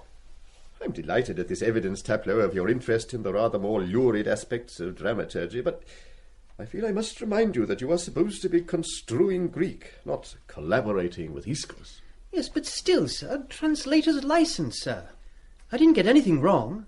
And after all, it is a play, and not just a bit of Greek construe. I seem to detect a note of end of term in your remarks. I'm not denying that the Agamemnon is a play. It is perhaps the greatest play ever written. I wonder how many people in the form think that. Sorry, sir. Shall I go on? Shall I go on, sir? When I was a very young man, only 2 years older than you are now, Taplow, I wrote for my own pleasure a translation of the Agamemnon.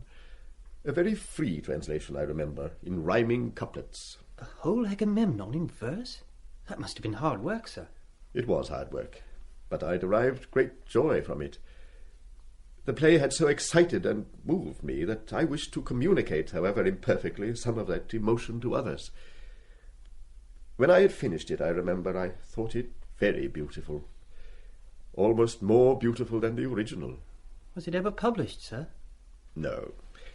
Yesterday I looked for the manuscript while I was packing my papers. I was unable to find it. I fear it is lost, like so many other things. Lost for good.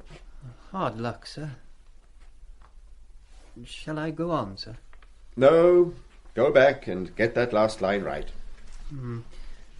That thou canst utter such a boastful speech over thy husband.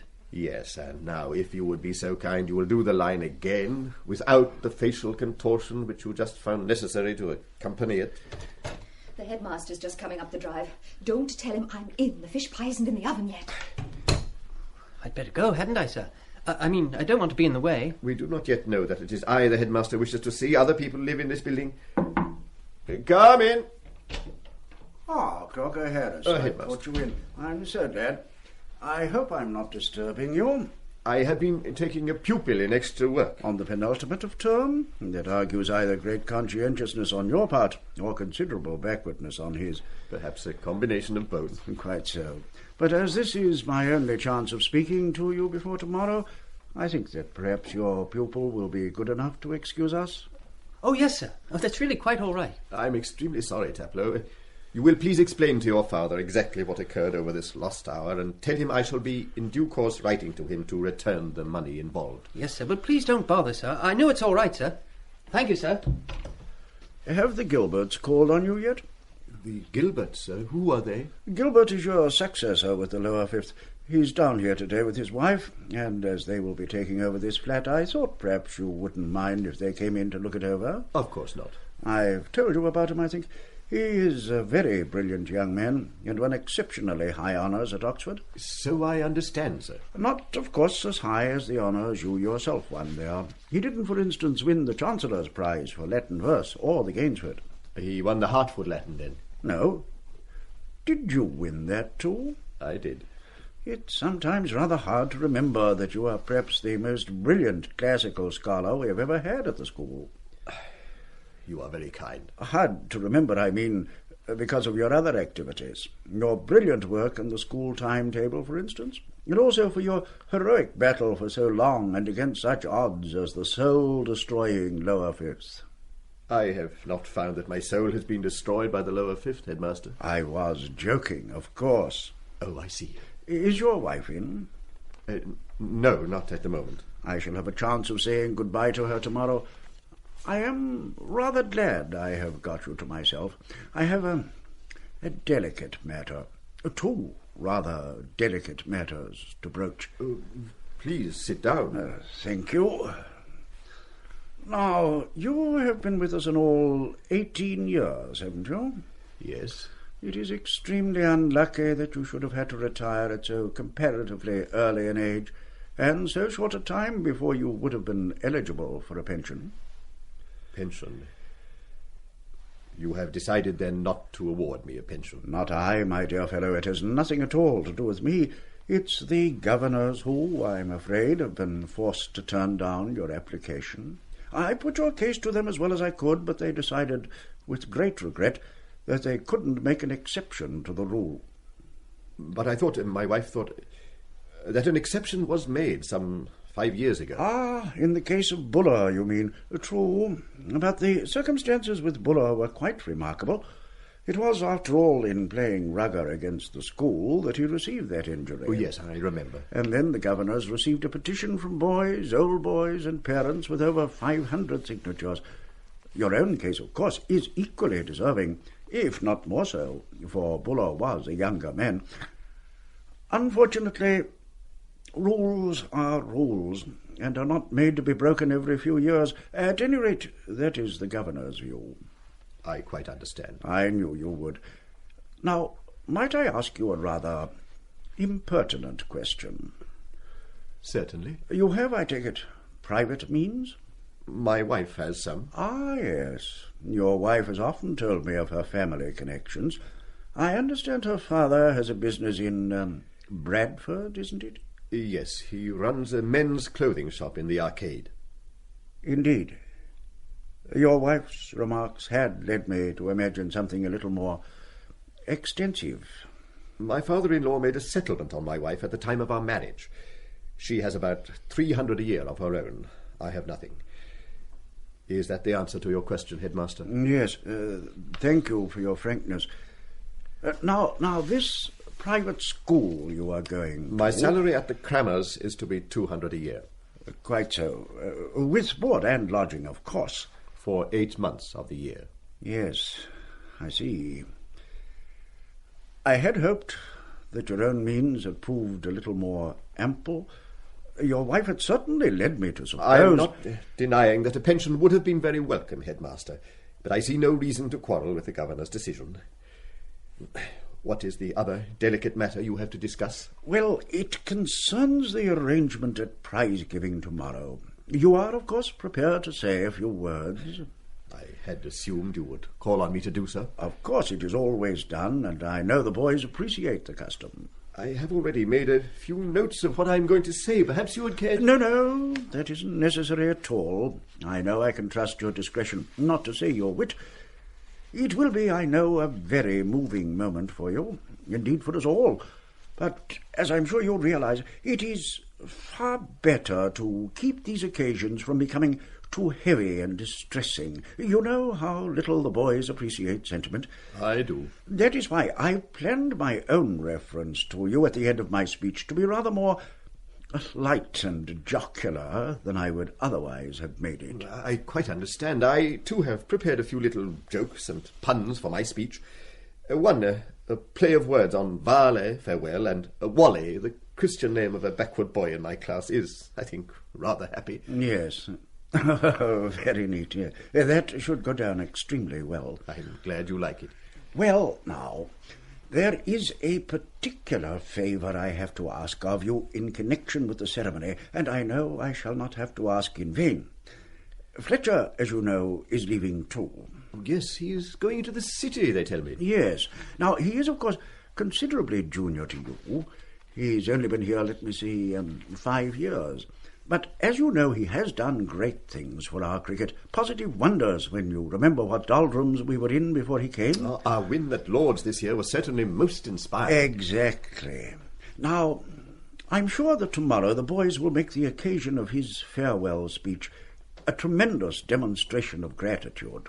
The applause might go on for minutes. You know what the boys feel about Lord's, and I seriously doubt my ability to cut it short, or even, I admit, the propriety of trying to do so. Now, you see the quandary in which I am placed. Perfectly. You wish to refer to me and for me to make my speech before you come to Fletcher. It's extremely awkward, and I feel wretched about asking it of you. But it's more for your own sake than for mine or Fletcher's that I do. After all, a climax is what one must try to work up to on these occasions.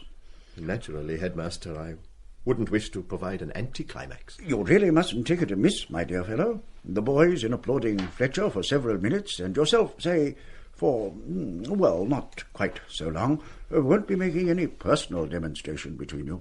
It will be quite impersonal, I assure you. Quite impersonal. I understand. I knew you would. And I can hardly tell you how wisely I think you have chosen. Well, now, as that is all my business, I think perhaps I had better be getting along. This has been a terribly busy day for me. For you, too, I imagine. Yes. Ah, Headmaster. How good of you to drop in. Mrs. Crocker-Harris, how are you? You're looking extremely well, I must say. Has anyone ever told you, Crocker-Harris, that you have a very attractive wife? Many people, sir, but then I hardly need to be told. Can I persuade you to stay a few moments and have a drink, Headmaster? It's so rarely we have the pleasure of seeing you. Unfortunately, dear lady, I was just on the point of leaving. I have 2 frantic parents waiting for me at home. You are dining with us tomorrow, both of you, aren't you? Oh, yes, indeed, and so looking forward to it. I'm so glad. We can say our sad farewells then. Au revoir, Crocker-Harris, and thank you very much. I'll see you out, Headmaster. Don't forget to take your medicine, dear, will you? No. Lucky invalid to have such a very charming nurse. I really don't know what to say to all these compliments, Headmaster. I don't believe you mean a word of them. Every word. Until tomorrow, then. Goodbye.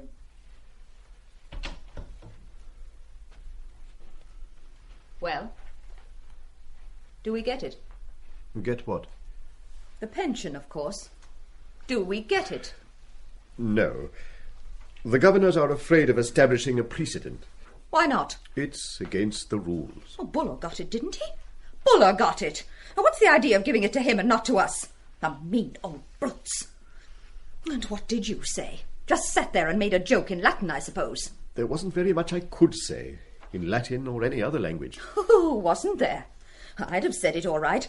I wouldn't just have sat there twiddling my thumbs and taking it all from that old phony of a headmaster. But then, of course, I'm not a man. What do they expect you to do? Live on my money, I suppose. There has never been any question of that. I shall be perfectly able to support myself. Yourself? Well, doesn't the marriage service say something about the husband supporting his wife? You ought to know. Yes, it does. And how do you think you're going to do that on 200 a year? I shall do my utmost to save some of it.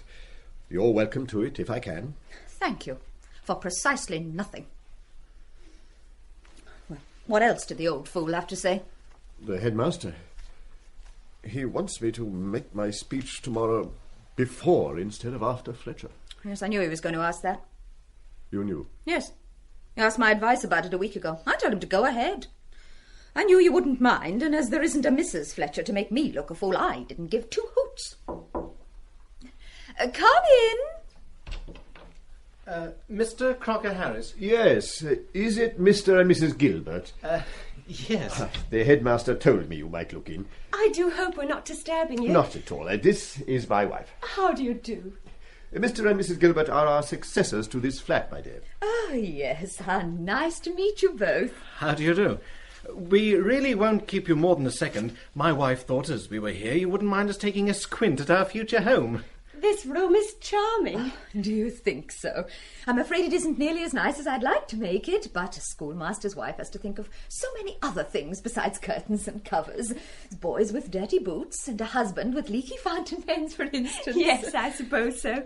Of course, I haven't been a schoolmaster's wife for very long, you know. Don't swank, darling. You haven't been a schoolmaster's wife at all yet. Oh, yes, I have. For 2 months. You were a schoolmaster when I married you. Prep school doesn't count. Have you only been married 2 months? 2 months and 16 days. 17.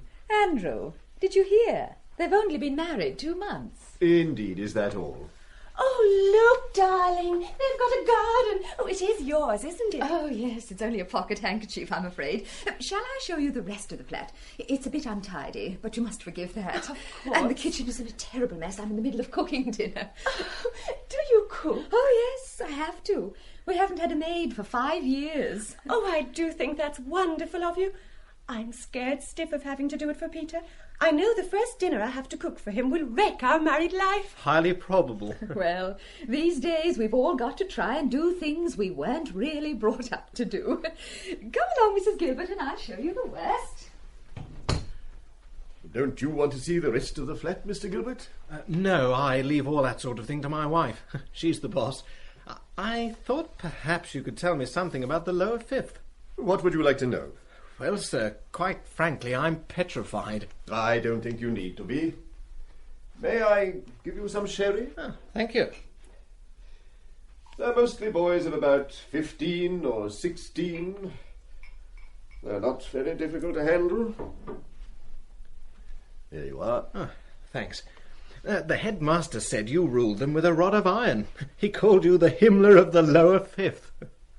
Did he? The Himmler of the lower fifth? I think he exaggerated. I hope he exaggerated. The Himmler of the lower fifth. He only meant that you kept the most wonderful discipline. I must say I do admire you for that.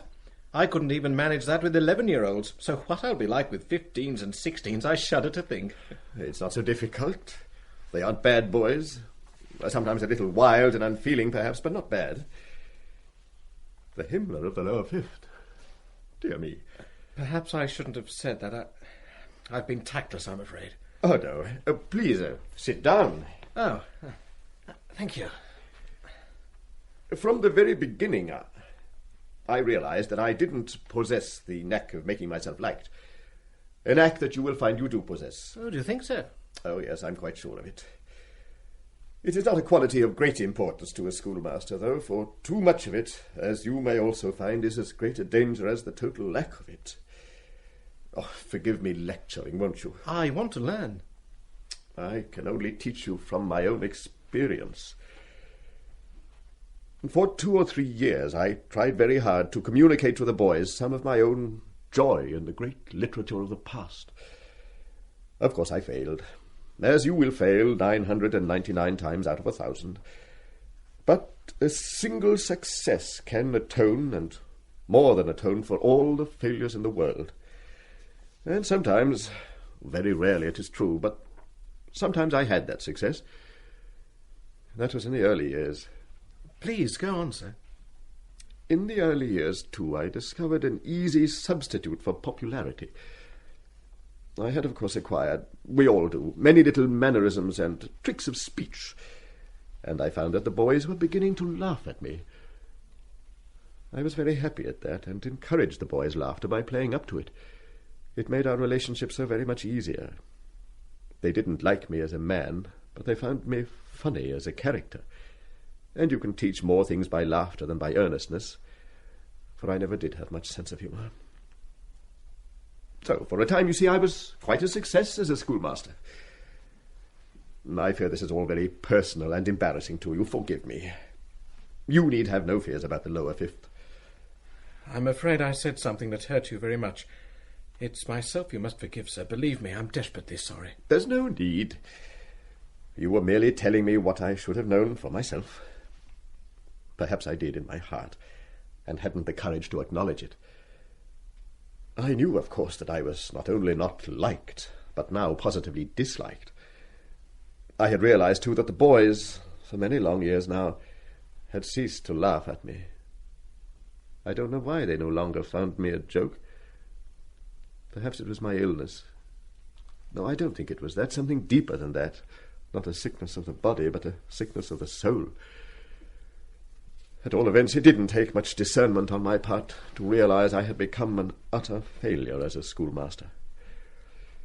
Still, stupidly enough, I hadn't realized that I was also feared.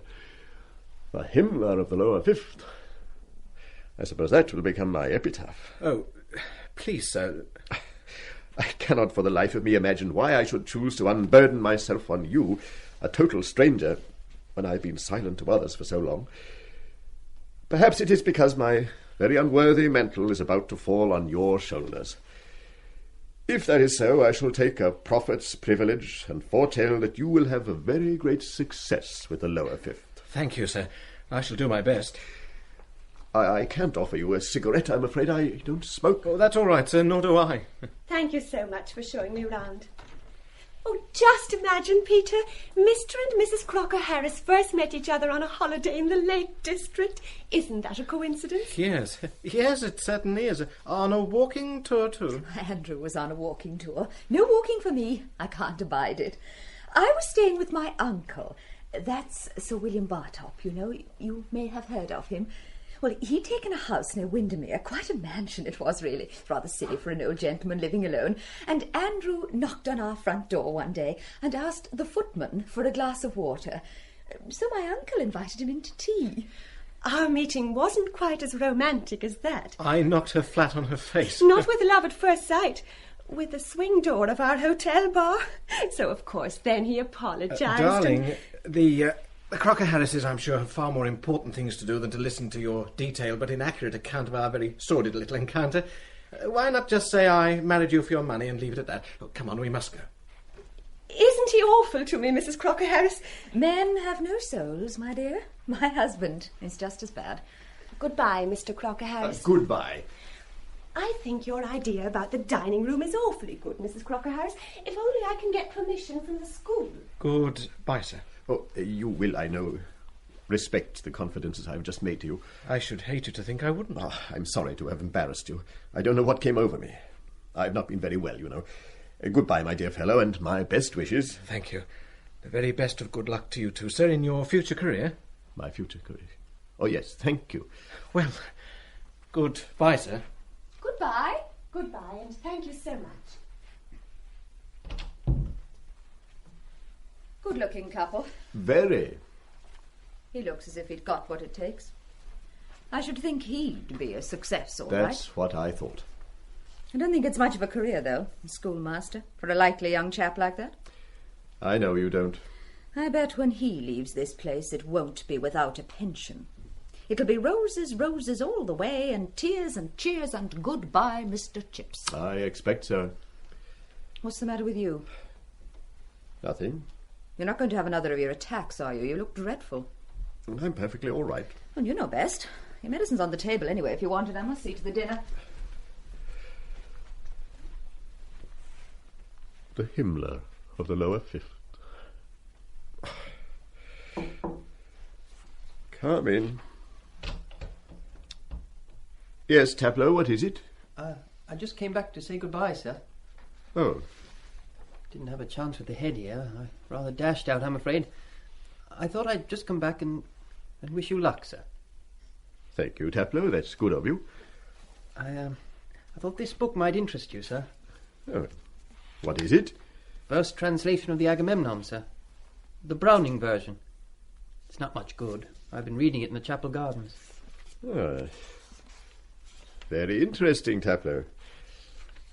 I know the translation, of course. It has its faults, I agree, but I think you will enjoy it more when you get used to the metre he employs. And thanks for showing it to me. It's for you, sir. For me? Yes, sir. I've written in it. Look, on the flyleaf. Did you buy this? Yes, sir. It was only second-hand. You shouldn't have spent your pocket money this way. That's all right, sir. Wasn't very much. But the price isn't still inside, is it? No. Just what you've written and nothing else. That's all right, then. What's the matter, sir? Have I got the accent wrong on? No, the Paris Pomenon is perfectly correct. Taplow, would you be good enough to take that bottle of medicine which you so kindly brought in and pour me out one dose in a glass which you will find in the bathroom through there? Yes, sir. The doses are clearly marked on the bottle. I usually put a little water with it. Yes, sir. Won't be a moment, sir.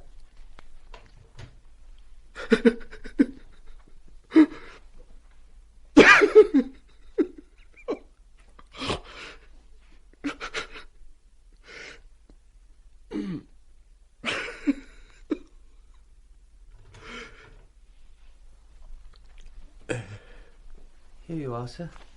Thank you.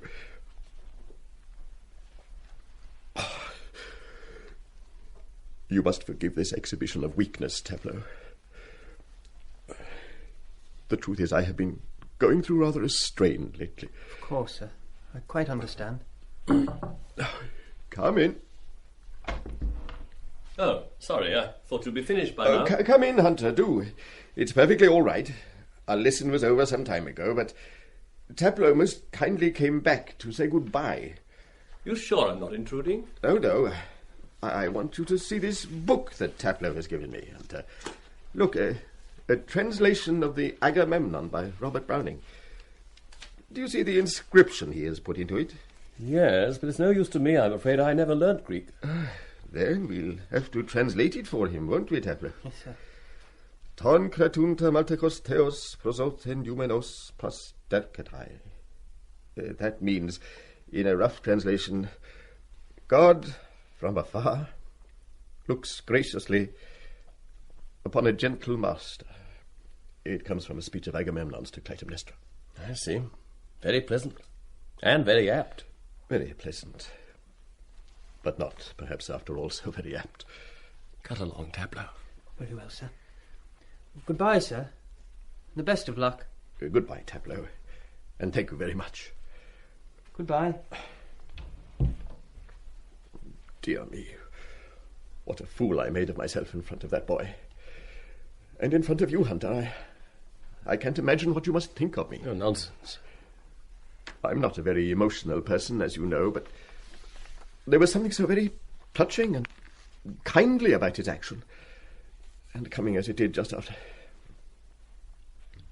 This is a very delightful gift, don't you think? Delightful. The quotation, of course, he didn't find entirely by himself. I happened to make some little joke about the line in form the other day. But he must have remembered it all the same to have found it so readily. And perhaps he means it. I'm sure he does. Or he wouldn't have written it. Hello, Frank. I'm glad you're in time. Give me a cigarette. I've been gasping for one for an hour. Oh, certainly. Your husband has just had a very nice present. Oh? Who from? Taplow. Oh, Taplow. Let's see. Is this a book? The Browning translation of the Agamemnon. He bought it with his own pocket money, Millie, and wrote a very charming inscription inside. Look. God looks kindly upon a gracious master. No, not gracious. Gentle, I think. Prosoten eumenos. Yes, I think gentle is the better translation. I would rather have had this present than almost anything I can think of. The artful little beast. Millie. Artful? Why artful? Millie, please. Why artful, Millie? Oh, my dear. Because I came into this room this afternoon to find him giving an imitation of you to Frank here. Obviously was scared stiff. I was going to tell you and you'd ditch his remove or something. Oh, I don't blame him for trying a few bobs worth of appeasement. I see. Well, take your book. Put it on the table, will you? Where are you going, dear? Dinner's nearly ready. Only to my room for a moment. I won't be long.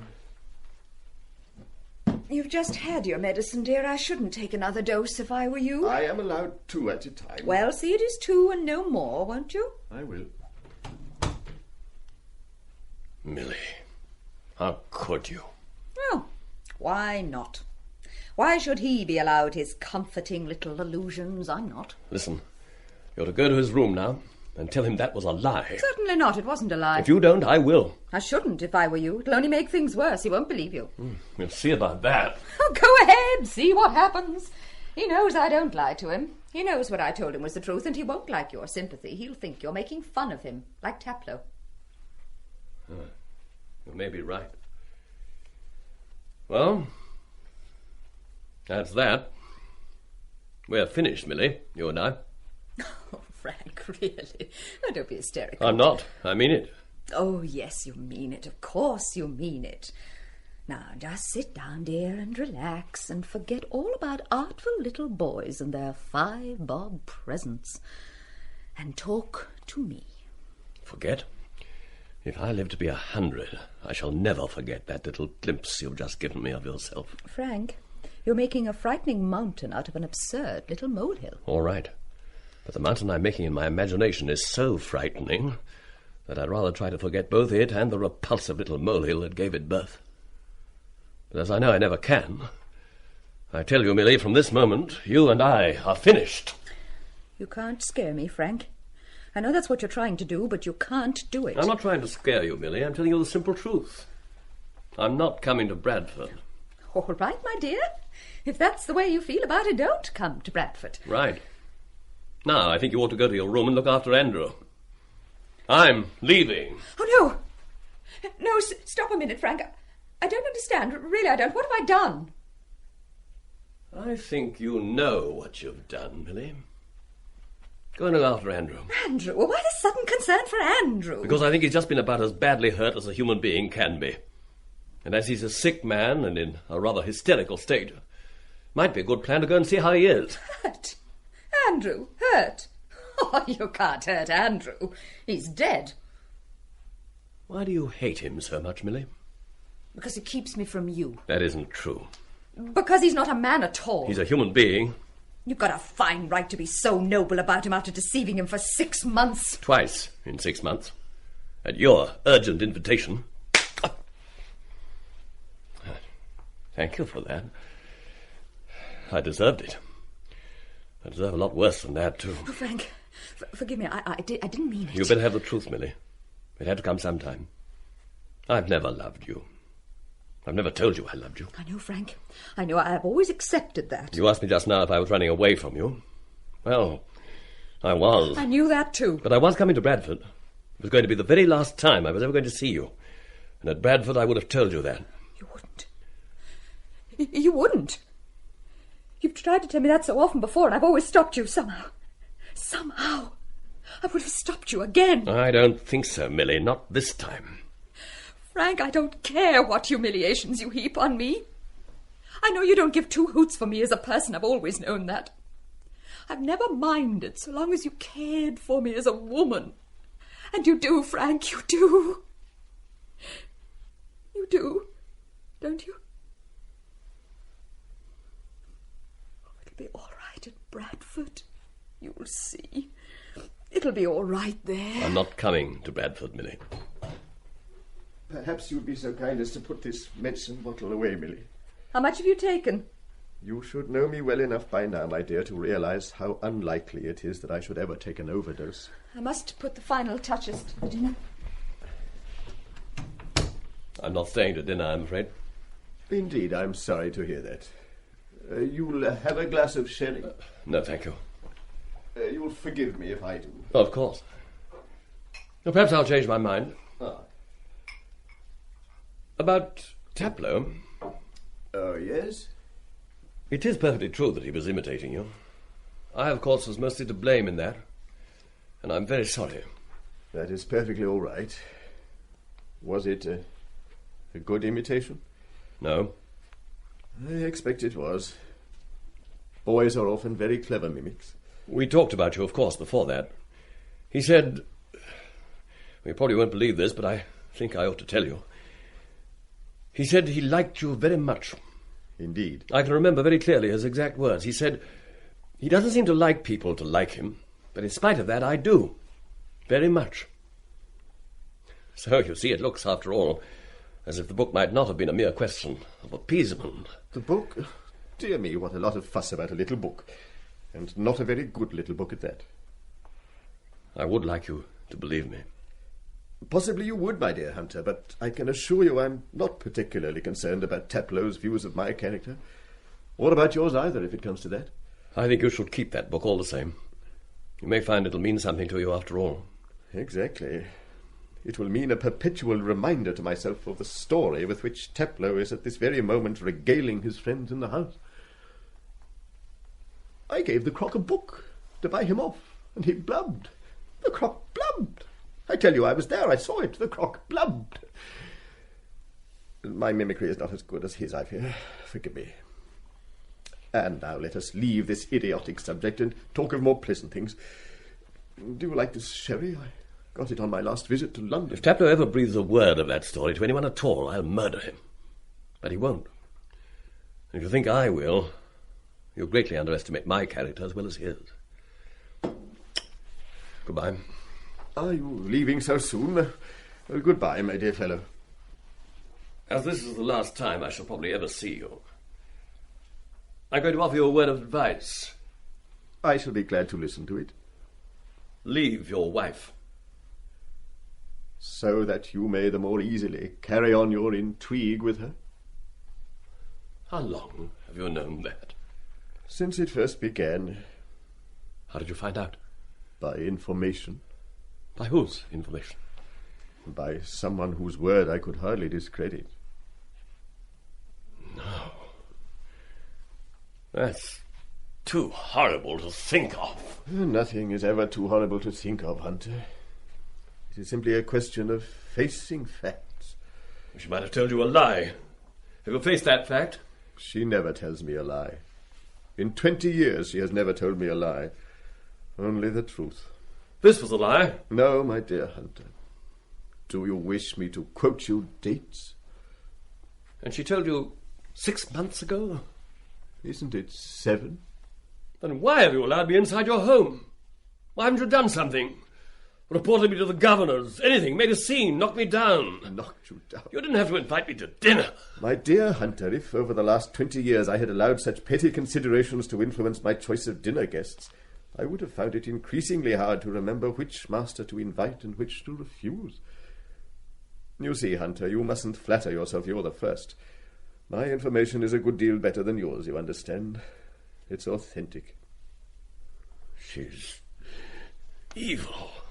That's hardly a kindly epithet to apply to a lady whom I gather you have asked to marry. Did she tell you that? She's a dutiful wife. She tells me everything. That at least was a lie. She never lies. That was a lie. Do you want the truth? Can you bear the truth? I can bear anything. What I did cold-bloodedly. Out of weakness and ignorance and crass stupidity. I'm bitterly, bitterly ashamed of myself. But in a sense I'm glad you know, though I'd rather 1,000 times that you'd heard it from me than from your wife. I won't ask you to forgive me. I can only tell you with complete truth that the only emotion she has ever succeeded in arousing in me, she aroused in me for the first time 10 minutes ago. An intense and passionate disgust. What a delightfully chivalrous statement. Oh, forget chivalry, Croft, for heaven's sake. Forget all your fine mosaic scruples. You must leave her. It's your only chance. She's my wife, Hunter. You seem to forget that. As long as she wishes to remain my wife, she may. She's out to kill you. Oh, my dear Hunter, if that was indeed her purpose, you should know by now that she fulfilled it long ago. Why won't you leave her? Because I wouldn't wish to add another grave wrong to one I have already done her. What wrong have you done her? To marry her. You see, my dear Hunter, she is really quite as much to be pitied as I. We are both of us interesting subjects for your microscope. Both of us needing from the other something that would make life supportable for us, and neither of us able to give it. Two kinds of love, hers and mine. Worlds apart, as I know now, though when I married her I didn't think they were incompatible.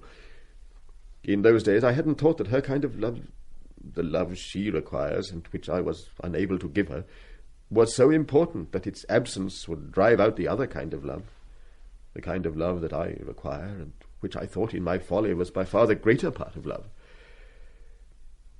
I may have been, you see, Hunter, a brilliant classical scholar, but I was woefully ignorant of the facts of life. I know better now, of course. I know that in both of us the love that we should have borne each other has turned to bitter hatred. That's all the problem is. Not a very unusual one, I venture to think, nor nearly as tragic as you seem to imagine. Merely the problem of an unsatisfied wife and a hen-pecked husband. You'll find it all over the world. It is usually, I believe, a subject for farce. And now, if you have to leave us, my dear fellow, please don't let me detain you any longer. Don't go to Bradford. Stay here until you take up your new job. I think I've already told you I'm not interested in your advice. Leave her. It's the only way. Will you please go? All right. I'd just like you to say goodbye to me properly, though. Will you? I shan't see you again. I know you don't want my pity, but I would like to be of some help. If you think by this expression of kindness, Hunter, that you can get me to repeat the shameful exhibition of emotion I made to Taplow a moment ago, I must tell you that you have no chance. My hysteria over that book just now was no more than the reflex action of the spirit, the muscular twitchings of a corpse. It can never happen again. A corpse can be revived. I don't believe in miracles. Don't you? Funnily enough, as a scientist, I do. Your faith would be touching if I were capable of being touched by it. You are, I think. I'd like to come and visit you at this Crammers.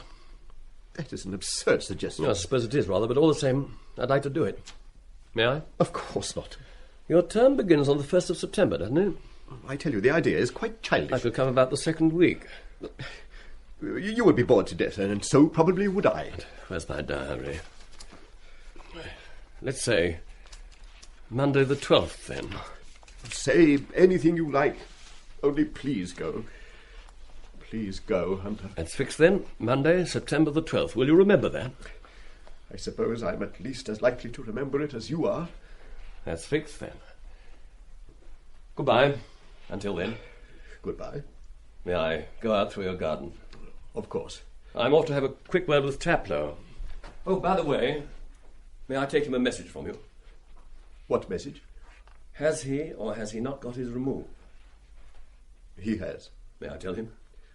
It is highly irregular. Yes, you may. Good. Oh, by the way, I'd better have the address of that Crammers. Dinner's ready. You're staying, Frank, aren't you? No, I'm afraid not. What's that address? The old deanery. The old deanery? Malcolm. Dorset. Ah, I'll write to you and you can let me know about trains. Bye. Oh, that's a laugh, I must say. What's a laugh, my dear? You inviting him to stay with you. I didn't. He suggested it. He's coming to Bradford. Yes, I remember your telling me so. He's coming to Bradford. He's not going to you. The likeliest contingency is that he's not going to either of us. Shall we have dinner? He's coming to Bradford. I expect so. Oh, by the way, I'm not. I shall be staying here until I go to Dorset. Suit yourself. What makes you think I'll join you there? I don't. You needn't expect me. I don't think either of us has the right to expect anything further from the other.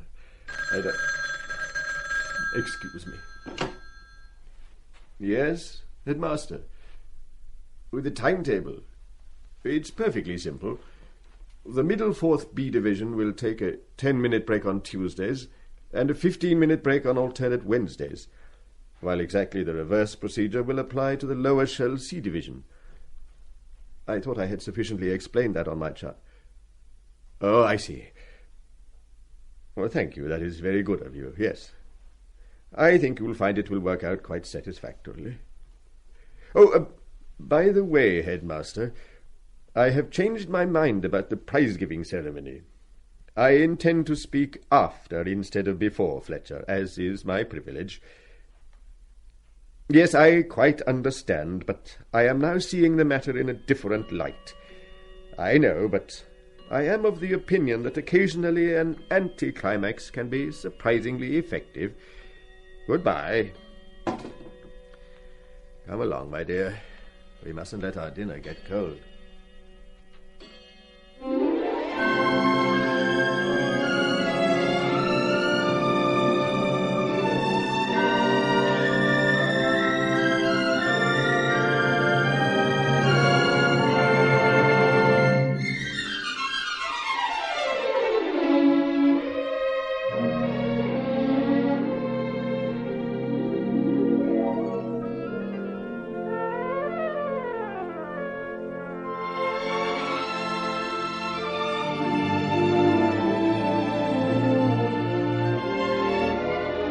You have been listening to the Browning version by Terence Rattigan in our special Summer Radio Play Festival.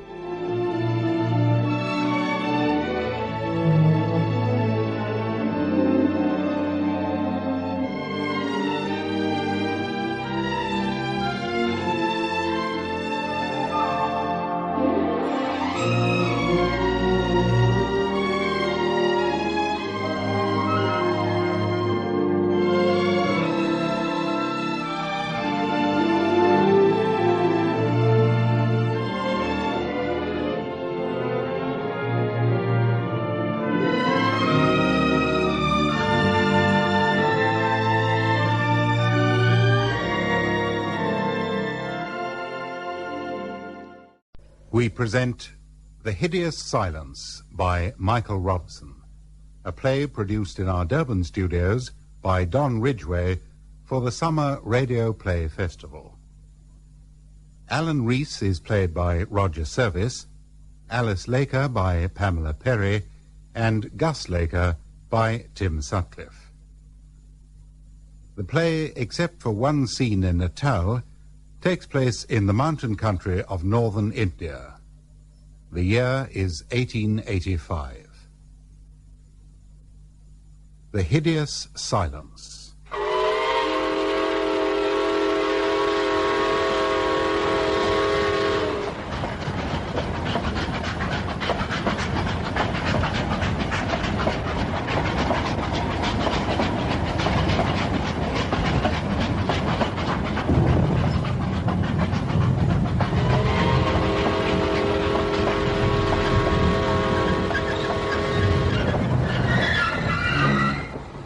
What the devil's going on? Why are we stopping? There must be something on the track. Oh, not another cow. I don't believe it. You don't get cows on the line in mountain country, Mrs. Fairfax. Then what?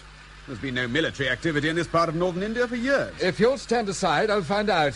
You'd better stay with your wife, Captain. What? Oh, all right.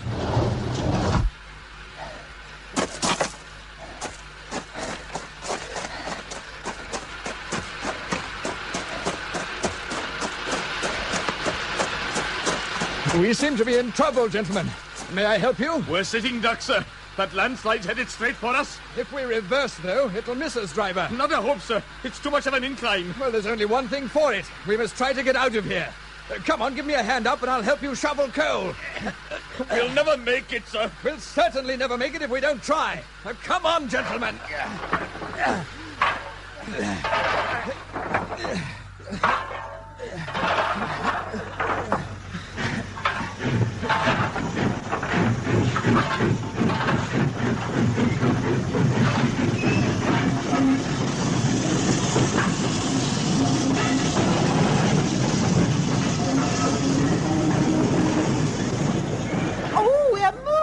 I dare say we are.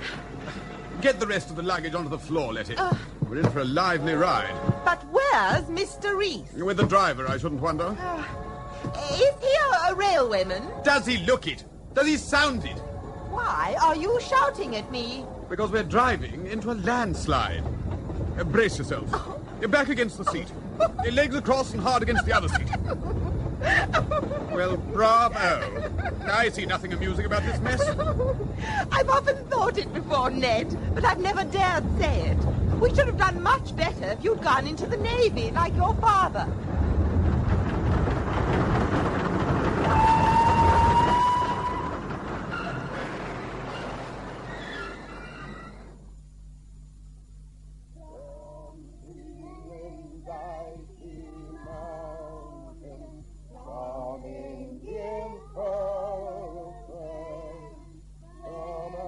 Alice, it's remarkable. What is, Father? What does that young man think he's doing with the village children? He thinks he's turning them into devout little Christians. It's rather charming, really, to hear an evangelizing ditty in the lower Himalayas. But Chael isn't Bishop Stortford. So why does he try to persuade those poor little children of Shiva that it is? Mr. Harding's paid to propagate the gospel, just as we're paid to run this hotel. Mr. Harding is fulfilling his obligations to Mother Church. Alice, that curate is a prig and a bore. Sil, Hi, Blake, Burraped time, old friend. Acha. Why are you grinning like that? He can't answer you. He has a mouthful of pan. Oh, get along and hurry up about it. Haji. Hello. May I join you? Yes, of course, Mrs. Bellew. Thank you. The evening's so beautiful.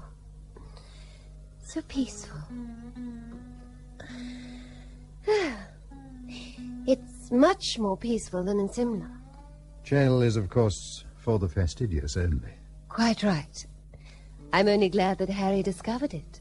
And your charming hotel. Is there any likelihood of your husband's joining you this summer? I think not. Someone has to hold the fort in Calcutta, and once again it's poor Harry's turn. I can think of nothing more intolerable than Calcutta in June. I can. Calcutta in August. Oh, here's Seal. Mrs. Bailey, will you have a drink with us? Oh, I don't think I shall, thank you. Very cool. Very refreshing. Well, all right, why not? Why not indeed, Mrs. Bellew? Seal, a drink for the Memsahib. Gin and limes? Lovely. Isn't it time your other guests arrived? Captain and Mrs. Fairfax and the other gentleman. Oh, he's a Mr. Reese, and he's not a military man. I'm afraid that's all we know about him. Do you think he plays at cards? If he doesn't already, I'm confident that you'll soon instruct him. You must confess there's little else to do in the evening. There are, of course, complete editions of Scott, Dickens and Thackeray in the smoking room, should you feel so inclined. Oh, I find it so difficult to read small print by lamplight. Then you must hurry off to the oculist in Simla. They tell me he's very fashionable. Mr. Laker, you are deplorable. But you shan't provoke me tonight, at least. Will that charming Mr. Ralphs be visiting you later in the season? I do hope so. Mr. Ralphs is in Burma, we gather, doing something about King Theobald. Oh, it's time they captured that dreadful creature. You may be sure they will do very shortly, if Mr. Ralphs has any say in the matter. He seemed a most capable gentleman. And who better to judge his capabilities than you? What can you mean, Mr. Laker? That you're an excellent judge of men. If I didn't know you better, I should take that remark amiss. It's high time you stopped provoking Mrs. Bailey, Father. There's a limit to anyone's good nature. My dear young lady, would I ever say anything offensive to you? I'm an excellent judge of men. Oh, well said. You deserve that, Father.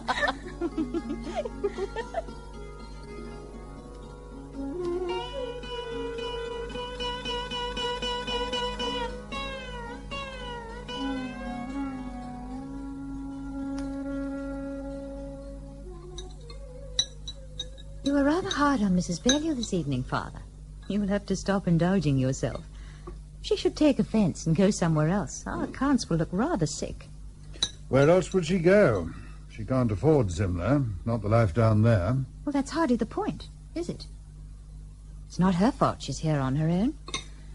Can't be much fun for her, really. Pretty girl, used to lots of attention. Her husband has to sweat the summer out in Calcutta. The least she can do is to restrain herself from chasing everything in breeches the moment she arrives here. Oh, you always overstate your case. She's frivolous, perhaps, and likes to flirt. But where's the harm in that? And you aren't frivolous. You don't flirt. Sometimes I wonder why you don't. At least you're single. I see you want to marry me off to the next bachelor to arrive here. The unfortunate Mr. Reese, perhaps? I seem to recall that we've had this conversation before. Every year since 1871.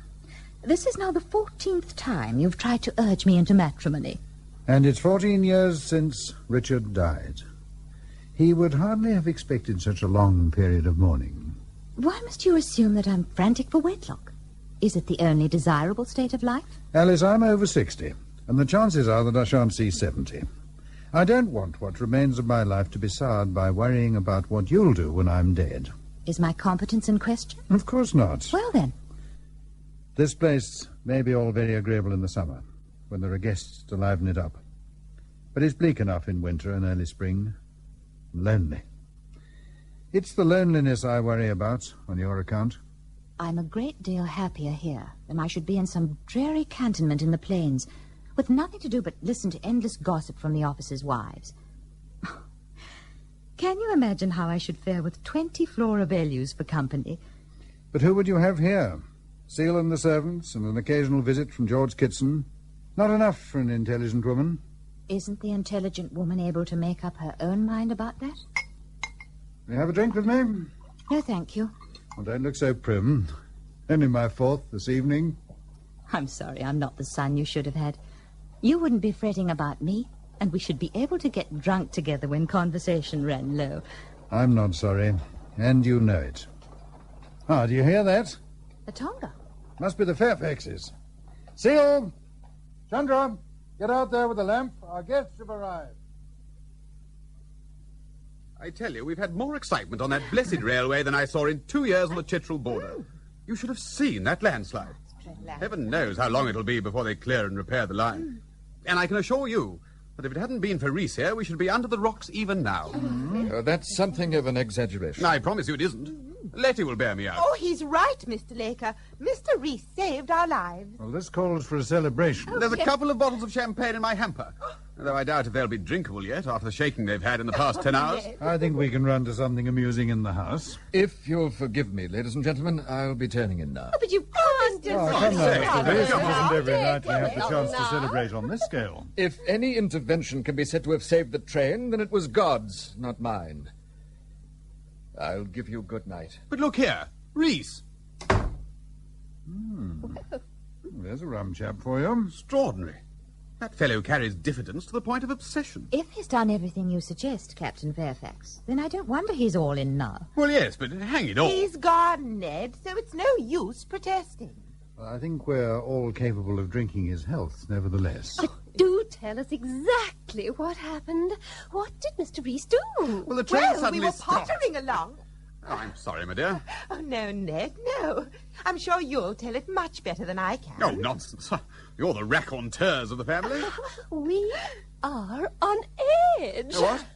Oh, yes. Well, then, we were about 5 miles south of the railhead at Colco when the landslide began. The driver, Johnny, clapped on the brakes, and there we were. Absolute sitting ducks, just waiting to be crushed to death. Couldn't go backwards because the incline was too steep. Couldn't go forward because the chaps in the cabin were in a blue funk. Nightmare situation. Nightmare situation. But Mr. Reese ran up the line and made the driver and the fireman move on. He was actually shoveling coals himself for 2 miles until we'd left the landslide well behind. Well, bully for him. I tell you, he was black as your hat by the time we reached Colco. Passengers all wanted to give him a vote of thanks, but the chap simply disappeared into the market. Extraordinary form. By the time the first Tongas arrived to take us to Simla, he was back again, spruced up and tight-lipped as ever. Tight-lipped as ever. He didn't want to discuss it at all. He's clearly a very modest man. All he would say was, that fool of a driver should be in a tin chapel, not a railway cabin. Railway cabin, it's true. I always thought taciturn was a word you find only in books. Until we met Mr. Reese.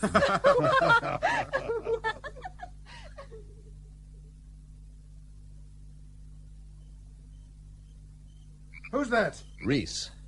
Good Lord. Sorry to snap like that. I thought it might be a prowler. I startled you? Quite all right. I say, are you warm enough on the veranda? Yes, perfectly, thank you. Amazing what you can see of the Himalayas from here, even at night. One of the compensations of living at the back of beyond. The others asleep? Retired, at any rate. Sorry you weren't up to the jollifications. The Fairfaxes were singing your praises for hours. Sure they meant well. Yes, they would. Off colour, were you? I'm not a convivial man. Well, takes all sorts. What they fail to recognize, that admirable couple, is that what I did for myself in the first instance.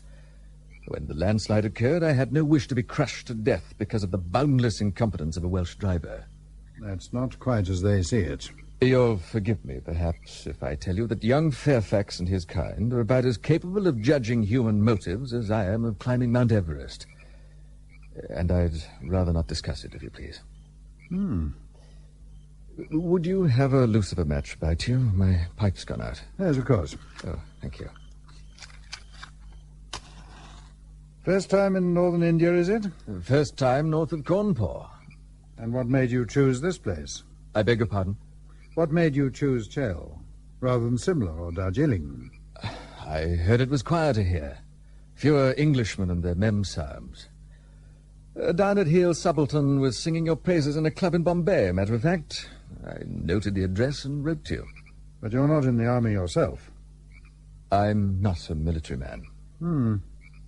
Travel much, do you? When I can. India's the only place I know. I was born out here, on the coast of Coromandel. My father and grandfather were with John Company. You're better off here. I should keep out of Europe. It's decaying fast. Oh, you're not including England? I'm referring to the continent. Ah. I spent some time there. France, the Palatinate, Prussia. It's unquiet, infected. Your home's in England? My home is wherever I happen to be. West Indies, Honduras, Ceylon, Europe. I was educated in France. But you are English. What the devil does it matter what I am? At present, I'm a guest at your hotel. Forgive me. I had no business badgering you when you're obviously tired. No, forgive me. I had no business behaving like a lout. It's simply that my daughter and I see so few new faces that we tend, or I tend, to get a little carried away. In the summer, I live to an extent vicariously on the experiences of our guests. My dear Laker, it's not something I should advise in my particular case, I can assure you.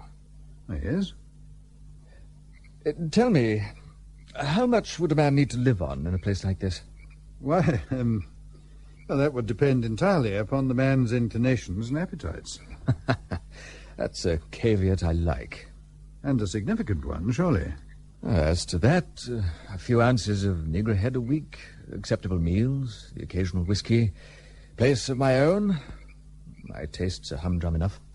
They don't run to the colonel. Well, in sterling terms, you could probably have a bungalow built for 70 or 80 pounds.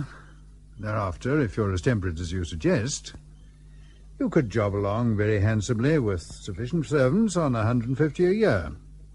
Unless you intended to socialize. Heaven forbid. Thinking of settling in these parts? I'll know when I've had an opportunity of looking around. You'll live longer here than you would on the plains. Longevity isn't the prime consideration. You're a singular man. I seek, ultimately, isolation.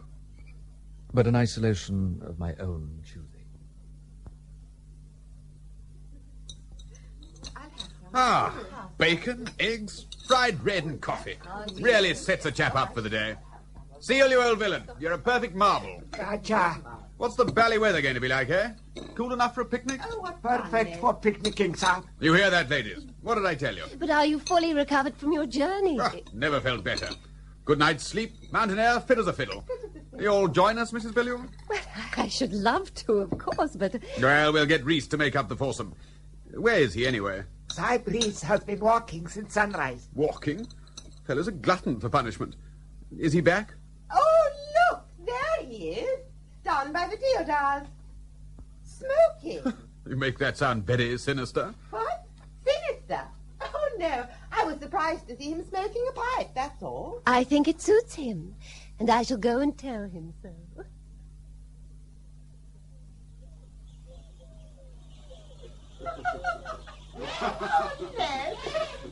Good morning, Mr. Reese. Up and about early? Morning, ma'am. What are you looking at so keenly? I was watching that pair of elephants. Do you see them there in the forest? Oh, good heavens, yes. Do you suppose they're wild? With two young fellows sitting on their necks, I should scarcely imagine so. Oh, dear. Are they really two mahouts? I'm afraid I can't see as clearly as you can. But there they are, plain to be seen, not 100 yards off. I have something of an astigmatism, Mr. Reese. Then don't you possess a pair of spectacles? No lady looks her best wearing spectacles. No lady with an astigmatism can see her best without them. You're very formidable, aren't you? Very logical. You must learn to make allowances for a woman's vanity.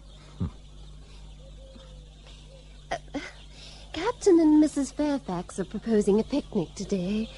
They're hoping you'll join us. Picnic? Picnic, yes. Surely to goodness you know what a picnic is, Mr. Reese. I'm sorry, the notion doesn't appeal to me. No, but why? It's a beautiful day. A shame to waste it. Is any alternative to a picnic the waste of a day?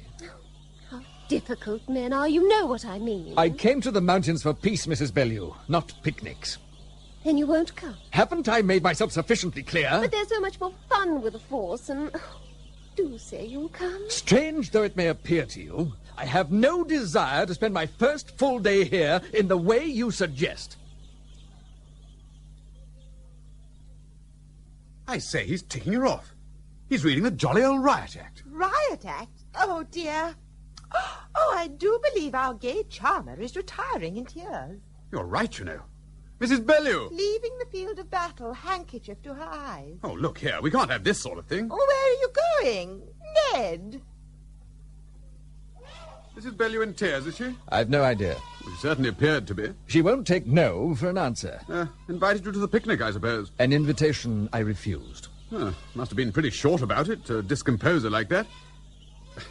Well, she's a chatterbox, of course, but she's good-hearted enough. She's a stupid and insensitive young woman. I say, that's coming it a bit strong. In addition, she's petulant and conceited, and above all, she cannot stop talking. Oh, yes, but was there any need to... I'm going inside. I have some letters to write.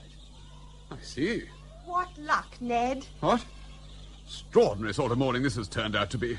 People flying off the handle in all directions. All directions. Well, then, a picnic for 2 or for 3? 3. Mrs. Bellew will soon be herself again. I was pretty sharp with Reese just now. Few home truths, and he soon cleared off. Now, Ned, we're here for a holiday, and I don't want it spoilt with a lot of silly and unnecessary quarrelling. Who said anything about quarrelling? I was merely setting the matter to rights. And I hope so, I really do. Mr. Reese is a highly strung gentleman, and a little of your boisterousness will go a long way with him. He's not one of your noisy subalterns, you know. If he were, we'd be having an altogether jollier time of it, I dare say. How's it coming along, Alice? Everything under control? I think so. I shall have to leave with the hampers in half an hour or so. Have they all gone picnicking? All but Mr. Reese. He went down into the village for a stroll. But I think he's reading on the lawn now. Solitary cove, isn't he? He seems to me to be a very private man. Yes. Well, I hope he won't find the younger element here too lively for his tastes. Oh, I shouldn't worry too much on that account. He knew it was a small hotel when he first wrote to us. Can't have expected it to be entirely empty. Suppose not. Why do you say that so dolefully? Oh, I don't know. I believe he'd like to open up a little. But there's something constraining him. I tell you what.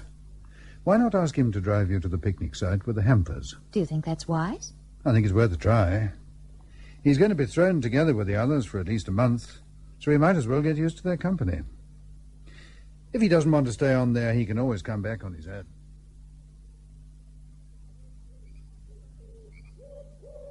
Hello? Ah, Miss Laker. What have you got there? Fresh lemon juice. It's very hot already. Very kind. Thank you. My pleasure. Good. Very good. Seal and Chandra have soft drink making to a fine art now. I should say so. What a view. What a magnificent view you have from here. It's also harmonious. It's what persuades us to stay on year after year. I can see that. Look here, why don't you sit down? Join me. For a short time. Thank you. That's it. Do you mind if I smoke this thing? Oh, please do. There's something very nostalgic about the smell of tobacco smoke up here. Nostalgic? For what? I don't know, really. England, I suppose. Saxon church, the village green, cricket in the afternoon, and old gentlemen puffing their pipes under the trees. Have you visited England, then? I gather that your father has never left India. Neither have I. No, my vision of England is entirely based on light reading and the comments of the guests we have here. It's a composite of other people's memories and my own imagination. Well, it's not entirely inaccurate. My father was a vicar in Devon, and his living embraced very much the kind of community you were describing. You're going back, aren't you? Sooner or later? I don't know. I don't know at all. Well, have you no family that you miss? Travellers, habitual exiles, have no business with families they can never visit. It's an extreme form of selfishness. But what about sailors and the military?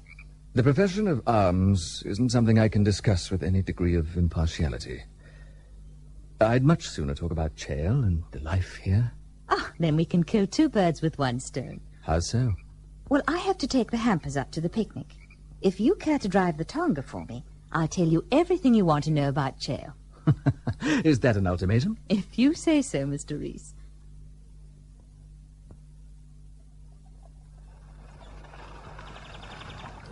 In the garden, you were talking of families. May I ask why you never married?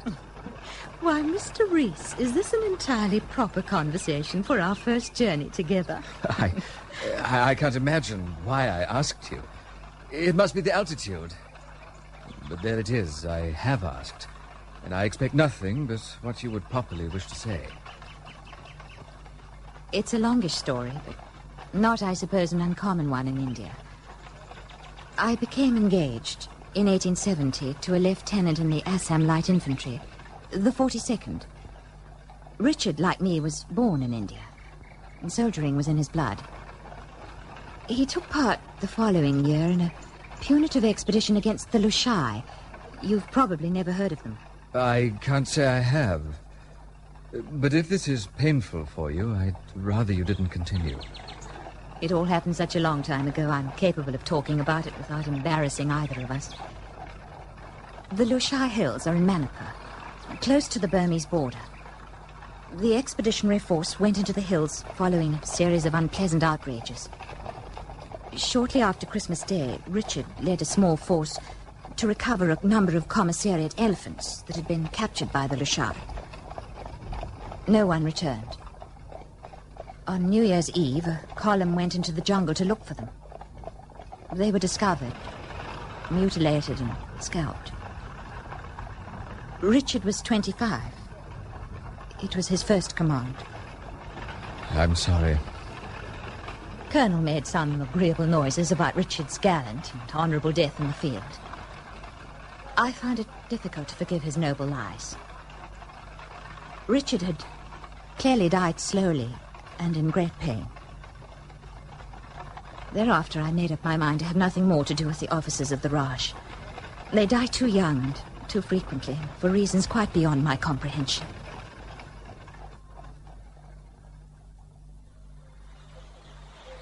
Do you think they'll be long, Ned? I'm very thirsty. There's always the beer. Should be quite cold by now. It's been in the stream for a couple of hours. I don't care for beer, darling, as you very well know. Neither, I'm sure, does Mrs. Bellew. Alice promised us wine, didn't she? I believe so. All the way from Pondicherry. Trust the French to look after themselves if we don't. It really is very hot, even in the shade. I say, what about that? Who is it? I can't see as far as that.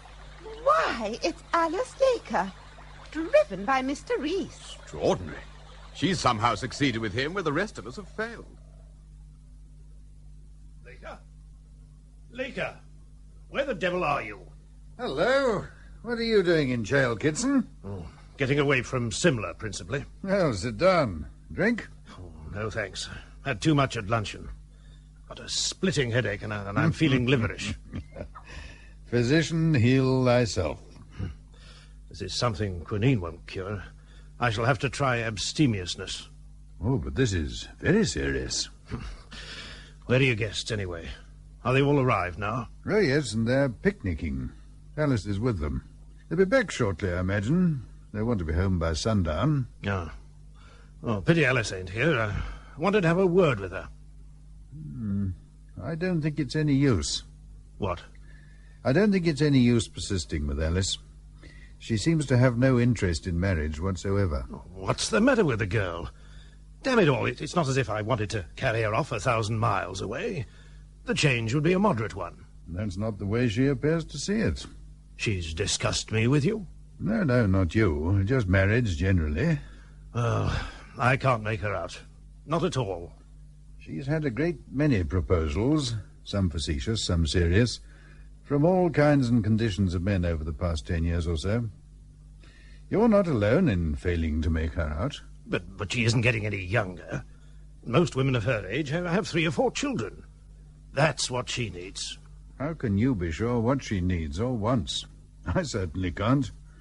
And I've known her all her life. But you can make her see reason. She respects your judgment. As far as Alice is concerned, reason doesn't enter into the scheme of things. She's looking for love, I've no doubt, but she's also looking for someone to love.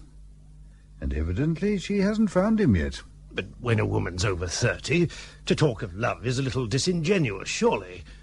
Marriage becomes a partnership based on respect, a hope for companionship. You make it sound like a building contract. Alice doesn't have your Bernosic attitude towards marriage. And after all, why should she? Is it wrong to be practical? Do you disagree with me? In principle, no. In practice, yes. You don't love her, but she would be useful to you. She's an excellent housekeeper, an accomplished hostess, and strong men don't, in fact, turn ashen when they see her face. All useful notches on the social totem. But Alice wants a sweetheart, not a tallyman. Trouble with you, Laker, is I never know whether you're being serious or not. I'm never certain myself most of the time. But I'm very serious in the matter of Alice's happiness.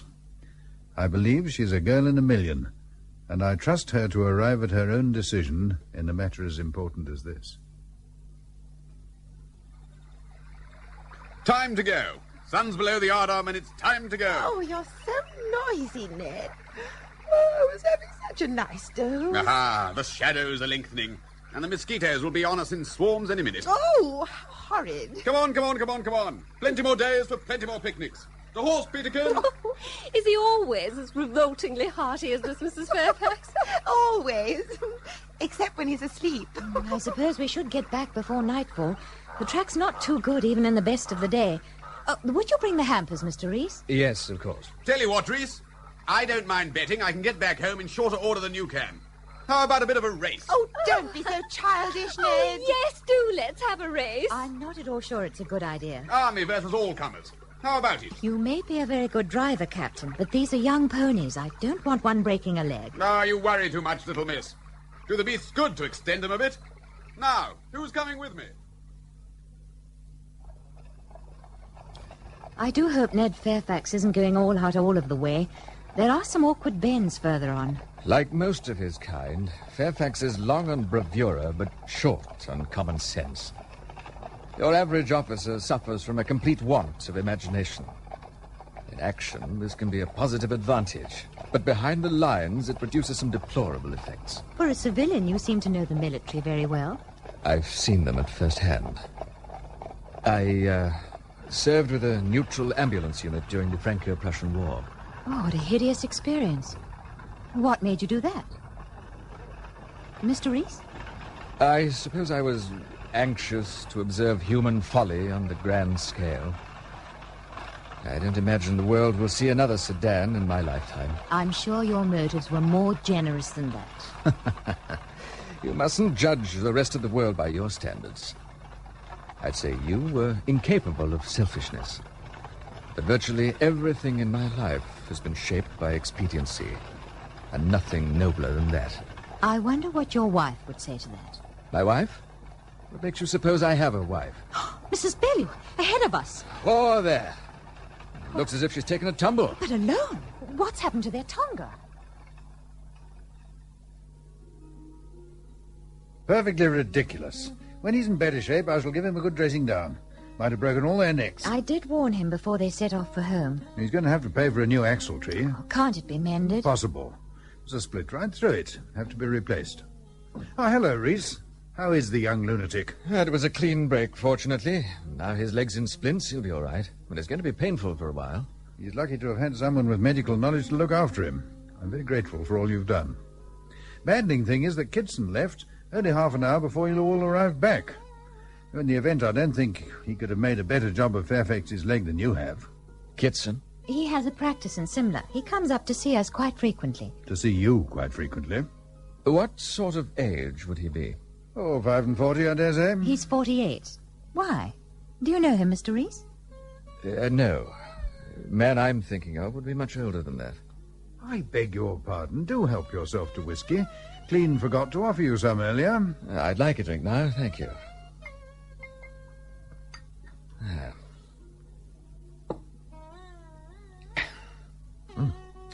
Is this locally distilled? Yes, not half bad, is it? It's excellent. Do you by any chance play backgammon? I have done. Why? I was hoping we might have a game or two. Run through all the available opposition many times over. Some other time, perhaps. When I finish my drink, I shall take a turn round the village. You like your exercise? I like Indian villages at night. It's the only time they're ever tranquil. I shall take Pan. You take Pan? Certainly. There's nothing better for the temper or the digestion. But your teeth aren't stained. You have to chew areca seeds and cardamom habitually before your teeth will discolour. I seldom take more than one Pan a day. Until you've taken Pan with an Indian, you've neglected one of his most important social offerings. In English terms, it's like going to someone's home for tea and refusing to drink their tea because it's a filthy habit. Dear me, I didn't realize the social significance of Pan. I've always thought of it as faintly degenerate. Forgive me, but you probably haven't thought about it at all. Wherever the Raj extends, the British merely follow British precedent. Tact and imagination remain words in a child's primer. I'll give you a good evening. Unbelievably touchy chap he is. And all that rot about Pan. What does he think he's trying to prove? He's an awkward man in many ways. Very bitter sometimes. But I think the awkwardness arises from his need to speak his mind at all times, regardless of people or circumstances. Yet he was civil enough with Fairfax. The family doctor couldn't have been more considerate at 5 guineas a visit. I'm sure he wants to like people, but he's constantly on his guard against them. But what does he do, Alice? Has me foxed completely. Doesn't have the manner of someone with private means, and yet he's a gentleman. Very odd. Very odd indeed. He has the bearing of a soldier and the reactions of a soldier in emergency. Yet he evidently detests the military. He made that very clear this afternoon on our way back from the picnic. There's something he's keeping dark. I don't know what it is or why. You see, he doesn't make any of the right noises.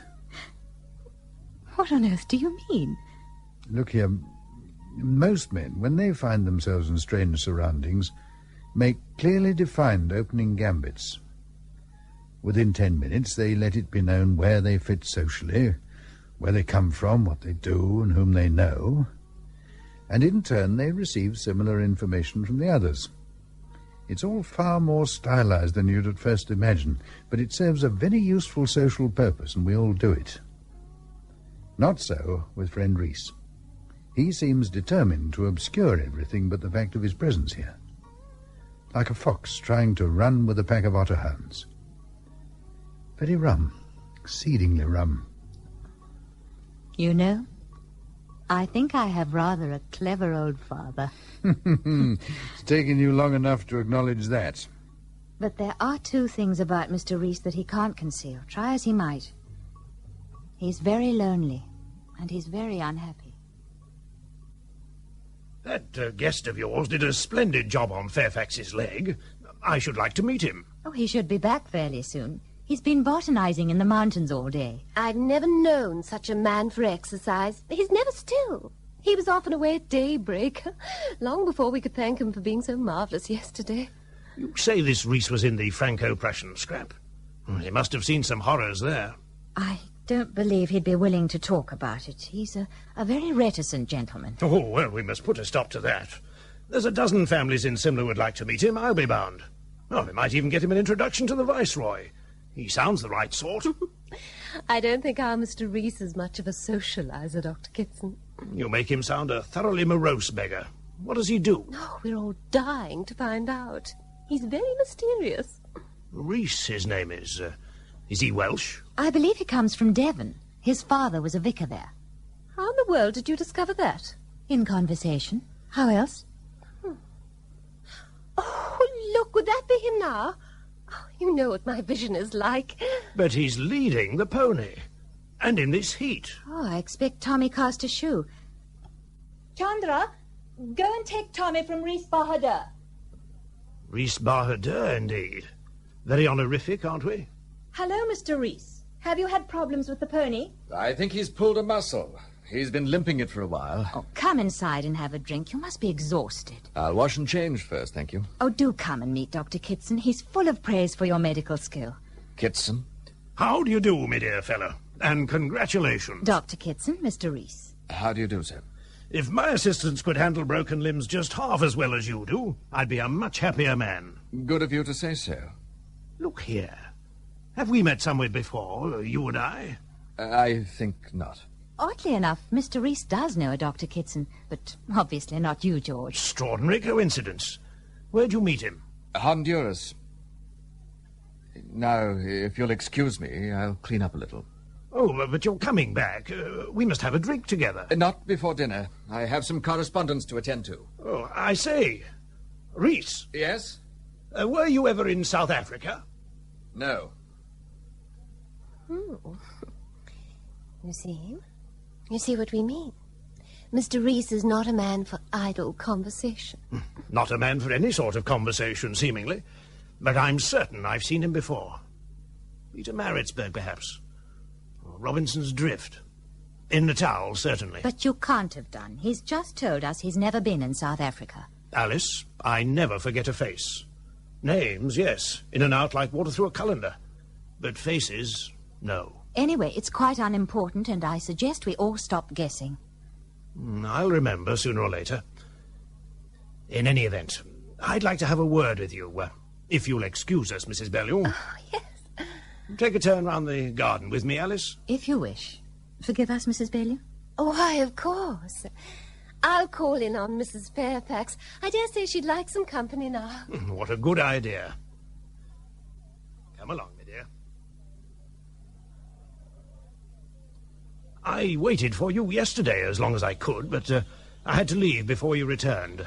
An appointment in Simla. Oh, yes.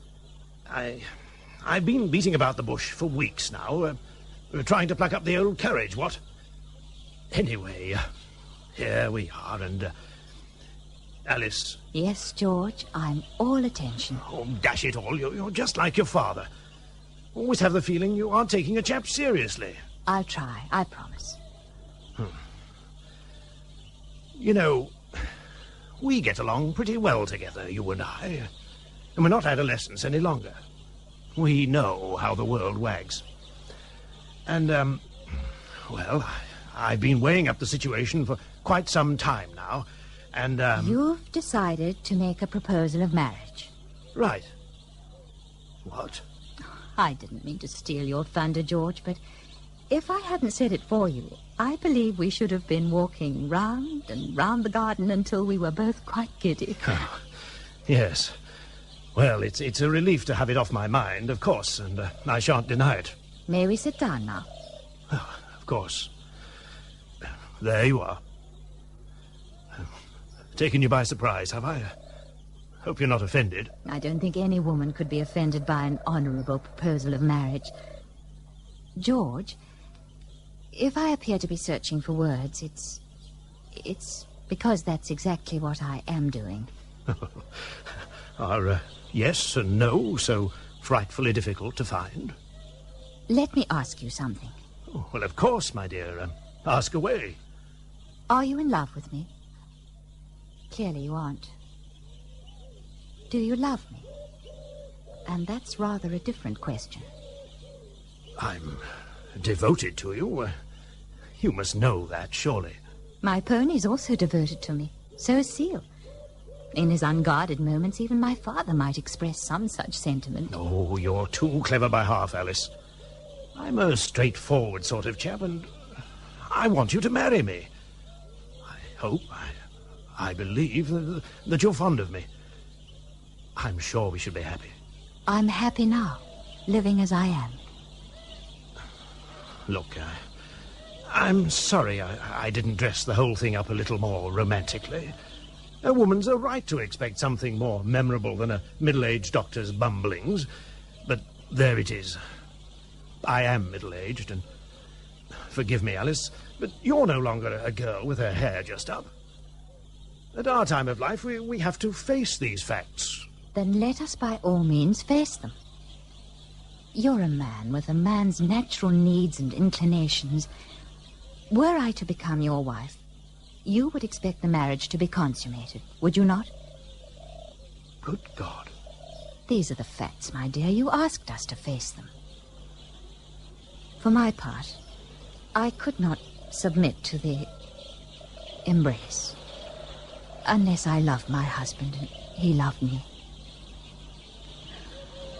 There, now it's time to go inside. I must talk to Seal about dinner. Alice, there's someone else. Is it Reese? There's no one. No one at all.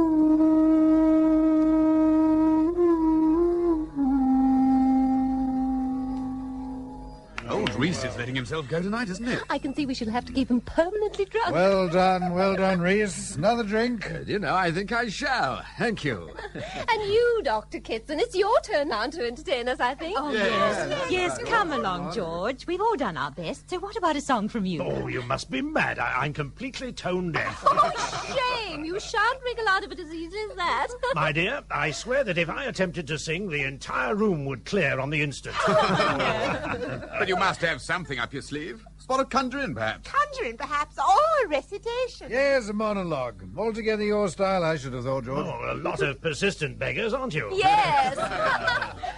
Oh, very well. I shall have to dredge through my memories a moment. Then we shall sit down and watch you dredge. Yes. What about, you know we French stormed Ratisbon?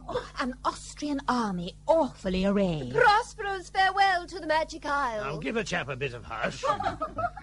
All right, I've got it. Oh, lovely. I hope I can remember the blessed thing. Oh, we shall help George should you stumble by the wayside. All right, here we go. Steady the buffs.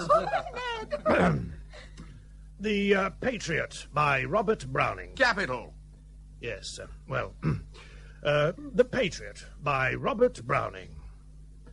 It was roses, roses all the way, and myrtle mixed in me path like mad. The house roofs seemed to heave and sway. Excuse me. I see. Evidently not to Reese's taste. Nonsense, he's had a bit too much to drink. I hope he's all right. It wasn't the drink that upset him. It was the poem, and I know why. Don't be absurd, George. He wanted some fresh air, that's all. No, I knew I'd seen that face somewhere before. Though when I saw him last, he wasn't sporting moustaches. By God, small wonder he couldn't stomach the Patriot. That fellow was once a British officer, and he was court-martialed for cowardice in South Africa. Mr. Reese? Mr. Reese, where are you? Mr. Reese! I'm here. Are you all right? Perfectly.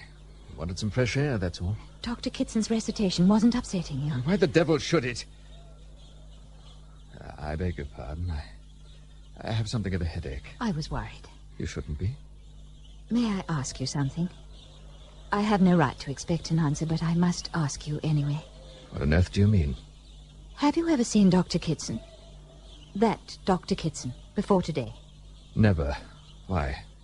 Have you ever been to South Africa? Of course I haven't. Why do you wish to know? It's quite unimportant, and I promise you I shall never trouble you again. Alice? Yes? You've been extraordinarily kind to me since I came to jail. I'd like you to know that I appreciate it very deeply. More than I can adequately explain. It's not entirely disinterested. I beg your pardon? You're one of the few men I've met since Richard died whom I should like to know a great deal better. I wish I could... Will you excuse me? I must get back to the others. Alice? I don't care what the fellow may or may not have done. I won't have scandal of this sort about a guest under my roof. Dash it all, Kitson, you must be mistaken. The man's got nerves of iron. If you'd seen the way he dealt with that train near Culca... Near Culca? If it hadn't been for Mr. Reese, we should both be dead now. Absolutely. No, Kitson, you're barking up quite the wrong tree. Reese may be an odd sort of chap. Deep sort of fellow, I'd say. But when it comes to the push, he's utterly reliable. First rate. George, you're mistaken. Mr. Reese had no idea what you alleged just now. And if you wish to visit this house ever again, I must insist that you promise never to repeat that abominable canard. I see. You prefer the silence of a stranger to the testament of an old friend. Don't be so melodramatic. Anyone can make a mistake, and that's what you've done. But it would be very hurtful if Mr. Reese should hear about it. Now, will you do as I ask? Oh, it's high time I left. Party's got out of hand. You began it, you know. We were all enjoying ourselves until you made that extremely unpleasant remark. Remark? I'm going to bed. Are you coming, Ned? Oh, rather. If you'll give me a hand up. Here you are. There. Well, I hope we've heard the last of all this. Oh, look here, Kitson. None of us is saying you're a liar. All we're saying is that you must be mistaken. Now, why don't you leave it like that? There's a good fellow. Good night.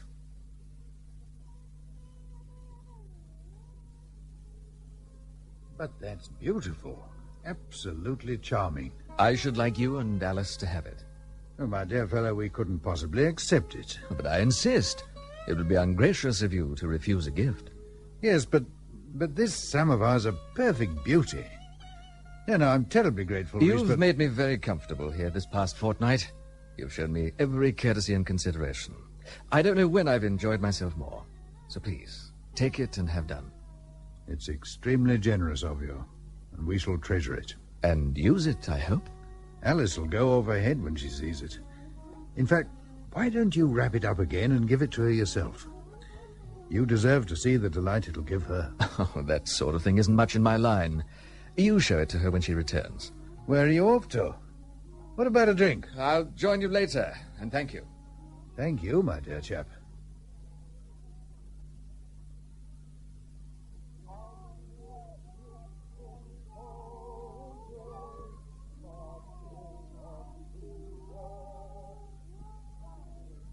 What the devil's that caterwauling? Oh, the inexhaustible young Harding about his muscular Christianity again. With tribal children? You have no idea.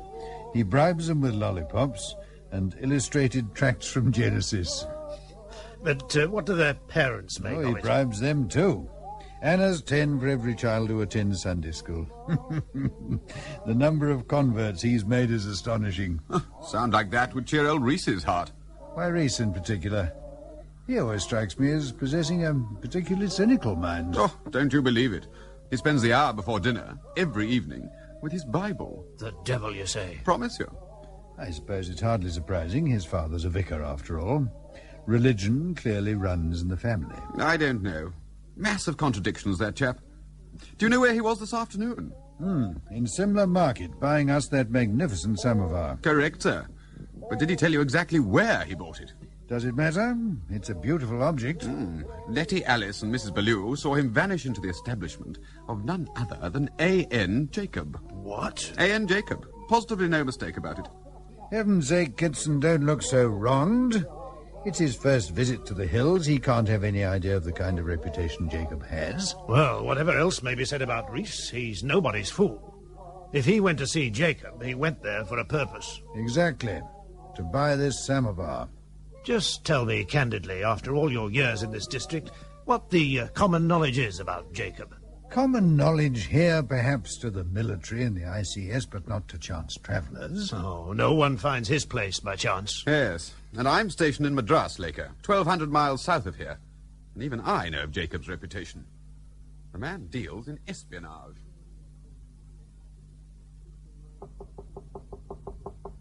Come in. Oh, dear. I hope I'm not disturbing you. What can I do for you, Mrs. Bellew? The clasp on one of my trunks is jammed. I was wondering if you could release it for me. If I... Oh, I would ask one of the chowkidars, but you know how careless they are with things. I see.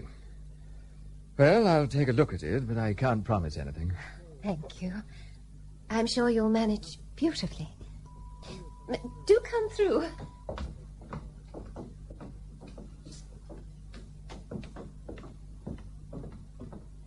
There, you see? I simply can't move it.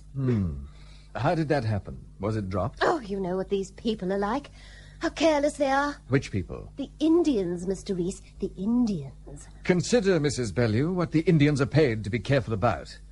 What they earn in a week wouldn't keep me in drinks for 2 hours. Now... There. There you are. But you've been so quick.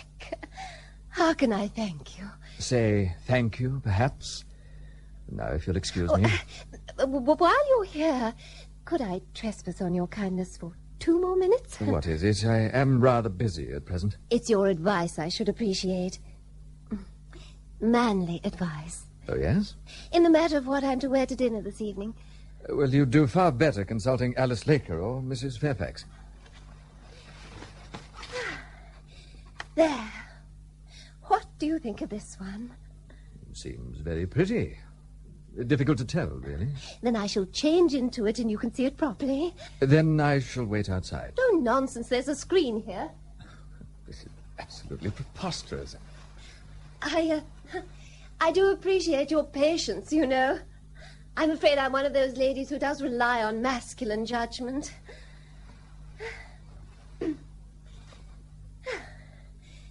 There. What do you think? Good heavens. Oh, dear. Don't you like it? Well, it's rather unexpected. The decolletage, you mean?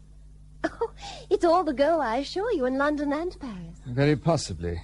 But we are in the Himalayas, Mrs. Bellew. Won't you be chilly? If I am, I can wear a stole. Well, does it meet with your approval? I'm not used to anything quite so revealing. But it pleases you. Should it be your object to please other men when your husband isn't here? Oh, would you have me dress dardily because I'm on my own? You do like it, don't you?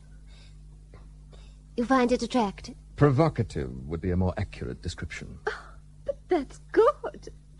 You couldn't have paid me a higher compliment. This kind of situation could get out of hand. Oh, does a little flirtation matter? Certainly, when you have a husband in Calcutta. And I know what he'll be doing, where he'll be going at this time of evening. You must know far better than I do that men separated from their wives have means of assuaging their loneliness. This isn't a proper conversation for us to be holding. Why are you so alarmed? Disconcerted, perhaps, that you should choose to be so frank. But you're no stranger to this sort of conversation, are you? The only sin, Mr. Reese, is to be caught. This is harlot's talk. Perhaps. But you're fascinated. I don't believe the lowest drab who ever followed the drum would betray her lover as lightly as you're offering to betray your husband. How dare you? Adultery is a crime against God and man.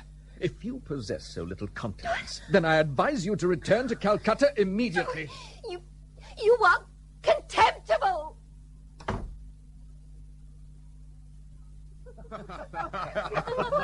Never heard such an unlikely story, Letty. But Reese, I gather you had something of an adventure as well in Simla today. Adventure? Shopping in the mall. Didn't you visit the mysterious Mr. Jacob? That's what he was called. Antiquarian chap. In a benevolent mood, I suppose you might call him that. There are other less harmonious reports about A.N. Jacob. Because he's a half-caste, or looks like one? His parentage has nothing to do with it. He's widely regarded as being a spy, for the largest bidder, to be sure, but notably for Russia. And in certain parts of Germany, William Shakespeare is widely regarded as being of Teutonic origin. What does that prove? I'm afraid one can't be too facetious about old Jacob. Fellow has an appalling reputation. With whom? Oh, generally. Oh, come now. What does that really mean? Anyone who trades between Simla and Tashkent can barter news as well as goods. It's been going on for thousands of years. Know Simla well, do you? On intimate terms with the officers of military intelligence? Have you personal knowledge of this Jacob? Damn it, of course I haven't. And would you pronounce a medical opinion upon a patient you'd never examined? Well, then, why this fuss about another trader? For the samovar you bought from him, I could forgive him anything. Here. I should imagine that Mr. Reese and Mr. Jacob have a great deal in common, wouldn't you? Both being gentlemen of mystery. You look for mystery when none exists, Mrs. Bellew. Oh, I think not. I hope you aren't intending to embark upon something you will surely regret. Come, this is a dinner party and the conversation's been serious quite long enough. Mrs. Fairfax, what gossip did you pick up in Simla today? Oh, but I believe I have some excellent gossip. For the table in general. Splendid. Tell us. How would you define the conduct of a gentleman who attempts, by every means at his disposal, to seduce a married woman whose husband is in no position to come to her assistance? Aha! There's some scandal you heard today. Before we answer, Mrs. Bellew, let me counter with a question for you. Oh, shame. How would our friends define the conduct of a married woman who sets out to seduce a near stranger at the first opportunity that presents itself? I say, what kind of game are you two playing? Playing? Don't keep us in suspense. What the devil's going on? You may well ask. Laker, I advise you to control Mrs. Bellew before she finds herself in litigation. And whose word will they believe? Either be quiet or speak up openly. Look here, old man, that's no way to address an officer's wife. Mrs. Bellew is a bored and irresponsible young woman with the instincts of a courtesan. Oh, good heavens. You'll apologize. How dare you talk like that? By God, Fairfax, I was right about him, and I knew it. Miss Laker, can you persuade that silly girl to behave herself in adult company? What's all this about? 2 hours ago, Mr. Reese came to my room and made indecent proposals to me. You hear it? Laker? Fairfax, all of you? Would a woman with a legitimate and damaging accusation wait 2 hours to bring it? Would she giggle her way through dinner opposite her supposed seducer without a word of complaint? I demand an instant retraction, Mrs. Bellew, or tomorrow you'll be faced with a solicitor's letter, and these unlucky people will be obliged to testify against you. The most sensible course is for all of us to forget this recent conversation and never refer to it again. Otherwise, Mrs. Bellew, I shall have to ask you to leave this hotel. What did you say? I leave the hotel? You take his word against this lady. I shall discuss it no further, and anyone wishing to do so may leave the hotel at once. Mr. Laker, You disappoint me. And you disappoint me. You distress me greatly. Thank you, Laker. Just a minute. Do you realize who you're protecting? Don't be foolish, No, George. I'll not stand by and see an honest woman's reputation sullied by a renegade. Have you all gone mad? Let me ask him this. Is Alan Reese the name you were born with? What is my name to you? Aren't you known in the Bombay residency as Jaleel Brenton Carey? What? Now, don't be absurd, Kitson. Yet our friend keeps his own counsel. Kitson, I want you to leave. And I don't want to see you here again. Damn it, Reese. Tell him it's not true. Seal, escort Dr. Kitson to his carriage. Not before we've thrashed this out. Am I to use force? Let him deny it first. Why don't you clear off? Would someone please tell me what this awfulness is about? Mrs. Fairfax, Mrs. Bellew, you both come with me. Oh, let them stay. It doesn't matter. Do you realize what he's calling you? He claims I'm a serving officer with the British Army in India. Well, so are you, Fairfax. And so is the husband of that frivolous young woman. Stop it, all of you! You've been a just man this evening, Laker. I won't reward you with lies. Suppose my name is Carey. What then? What then? What then? Cashiered for cowardice in the field. The man who almost caused a war between England and France. And you ask what then? You aren't wanted here. You aren't wanted anywhere on the face of the earth. Get out before you tempt me to injure you. Seal, show Dr. Kitson out. Let me finish the story. Publicly acquitted, a Queen's pardon, gazetted captain, and a serving officer since that time. If you're so proud of being Carey, why masquerade as Reese? To avoid scenes like this, with oafs like you. If you want the facts, go to the Adjutant General in England. I was there. I knew I'd seen you in South Africa. I was at Landman's Drift when they brought his body back. No one denies he died, least of all myself. But his death was a misadventure, and the world accepted it as such. Not the British Army. If you were innocent, why hasn't one of your brother officers spoken a word to you for 6 years?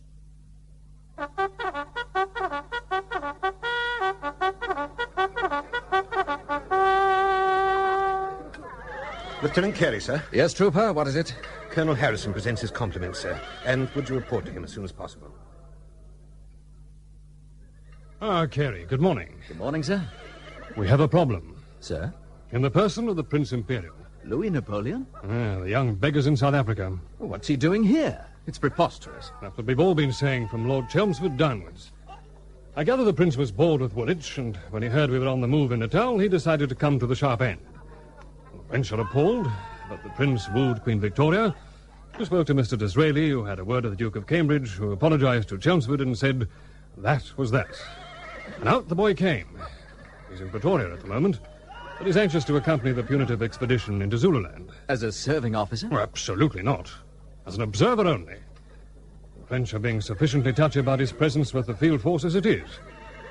However, Lord Chelmsford has seen fit to send the young man to us for a while, on the express condition that he's not allowed anywhere near an area of hazard. So, someone's going to have to hold his little French hand. Someone? Commandant Bettington, in fact, and yourself. Well, you speak the lingo, Carey, after all. Very good, sir. It's far from good. The Prince couldn't have arrived at a more inconvenient time. Clearly, the Prince will have to come with us, but we must ensure he's kept out of harm's way, however much he yearns for glory. Damn it, he's the last of his line. If anything should happen to him, the Napoleonic dynasty is finished. And there's still sufficient of a royalist faction in France to create the most appalling havoc should he die whilst he's on a British campaign. Nevertheless, it's evidently Her Majesty's personal wish that the boy should be here, so we shall have to make the best of an impossible situation.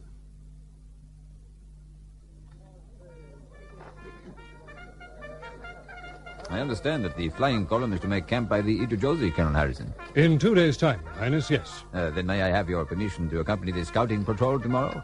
Carey, you've covered most of that terrain already. What do you think? Well, the ridge between the Tombagella and the Idrijosi has been reported clear of Zulu, sir.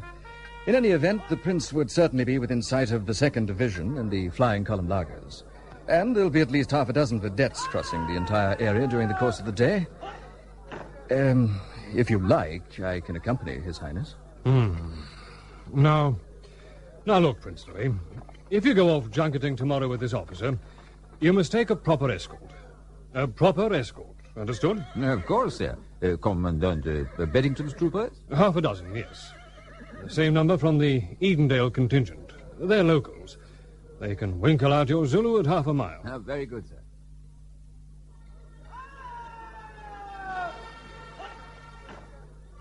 You're off, then? Yes, sir. But there's only 6 troopers and a guide here. Where are the Edendale men? Oh, only a few miles in the rear, Colonel. They should overtake us before noon. See that they do. Taking your dog with you? Yes, he likes the exercise. Dog on patrol. Well, off you go, then. And, Highness. Sir? Look after yourself. And don't get shot. Oh, Carey will take very good care that nothing happens to me.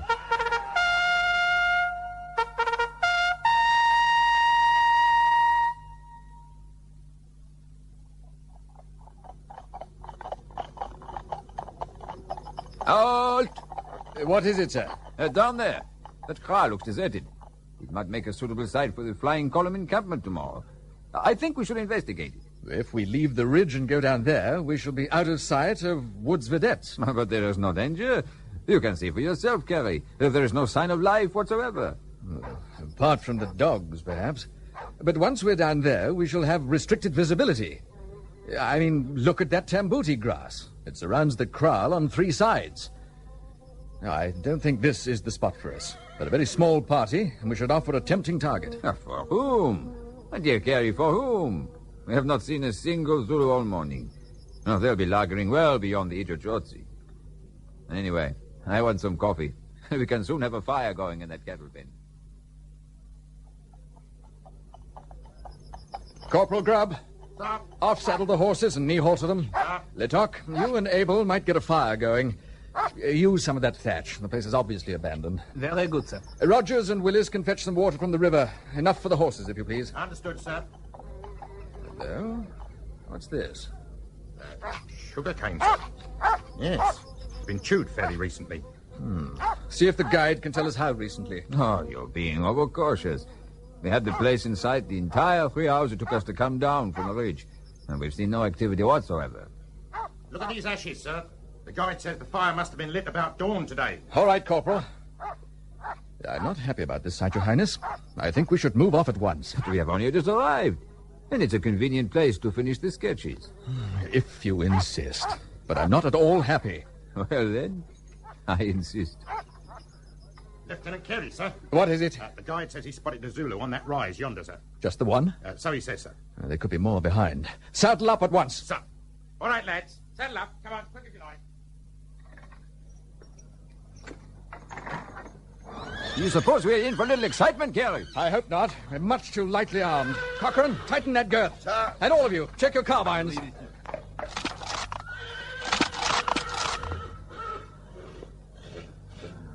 All saddled and ready, sir. Carbines loaded. Good. Prepare to mount. Hey, what was that? Mount and ride! Waste no time, lads.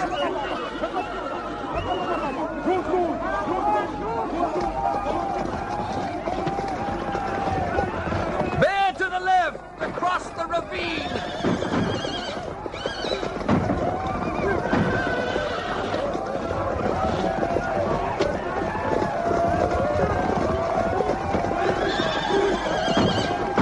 Dépêchez-vous, s'il vous plaît! Votre Altesse!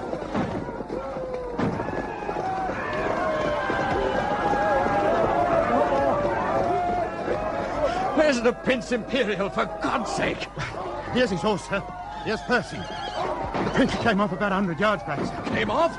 He's the best horseman in the army. He was never in the saddle, sir. Percy bolted before the Prince could mount, and he was left hanging by the holster, sir. The strap must have snapped and he fell underneath. Fell? Underneath, sir. And I think Percy trampled his arm.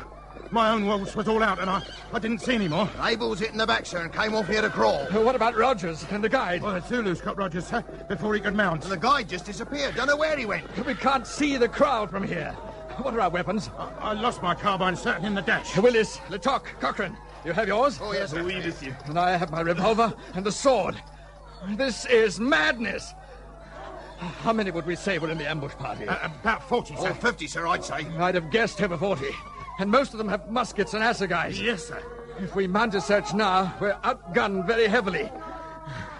I'm afraid, I'm desperately afraid, that we must assume our companions are dead.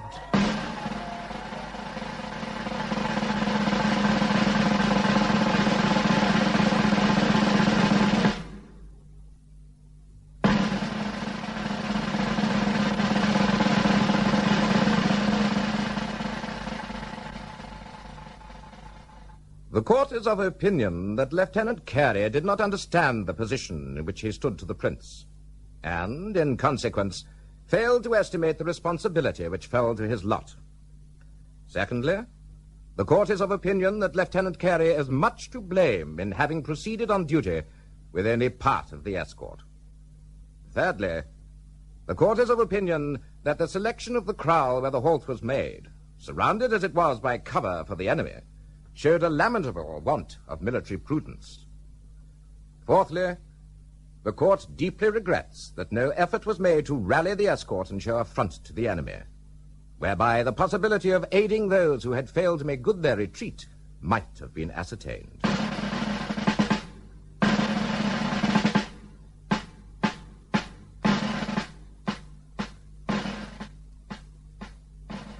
Lieutenant Jalil Brenton Carey, this court-martial finds you guilty of misbehavior in the face of the enemy.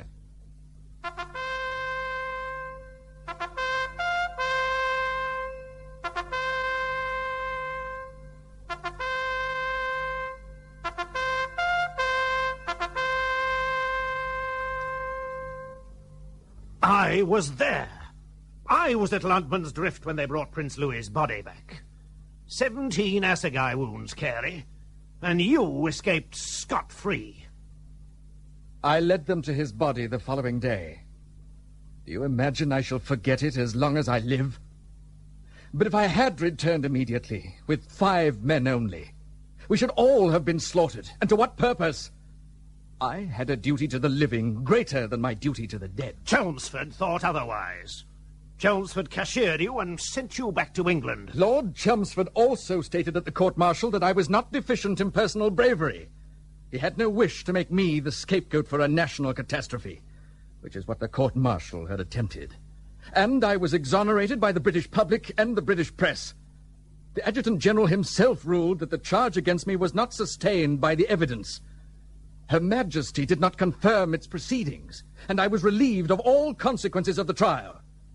My captaincy was ratified, and I returned to my regiment. Which has disowned you from that day to this. Good God, you've been ostracized for 6 years. Oh, the army knows how to deal with its own. You call that hideous silence just and honorable? 6 years of hatred and contempt? You recognize that you're morally culpable, or you'd never have come here under an assumed name.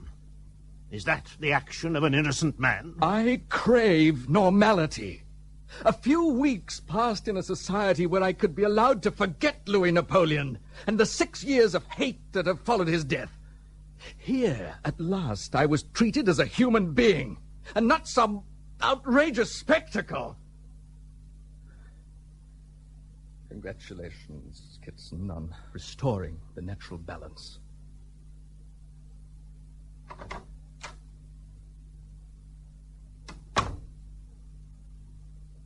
My dear Alice, my dear Laker, this has been a sorry way to have your kindness repaid. However, once accused by Kitson, I had no option but to see the whole wretched story through. Thank you for not taking Mrs. Bellew's allegations seriously. She is a foolish young woman, and I hope that this affair will have brought her to her senses, for a season or 2 at least. Clearly, I can no longer remain under your roof. I have enclosed sufficient money to pay for my full stay here, so that should you be unable to fill my unexpected vacancy, you shall not be the losers. Thank you again, and may God bless you both. Yours sincerely, Jaleel Brenton Carey, Captain. This is insufferable. He can't be driven away like this. Kitson has a lot to answer for. But how do you hope to find Carey? He could be anywhere. We have the address of that club in Bombay from where he made his reservation. I shall inquire there first. It's 1,000 miles away, Alice. It could take weeks. In a continent of 300 million people, we're his only friends. Who knows what he might have decided if George's viciousness hadn't driven him to desperation. Be very careful, darling, and think before you act. Are you in love with him, or with his predicament? I don't know. I don't know. All I know is that after 6 years of cruelty and neglect, he began to trust us. Aloof and difficult though he was, he made overtures of friendship, of affection even. Because you showed him a normal civility, and I betrayed some kind of tenderness. How can I know what might have happened if this horror hadn't been revived by George Kitson?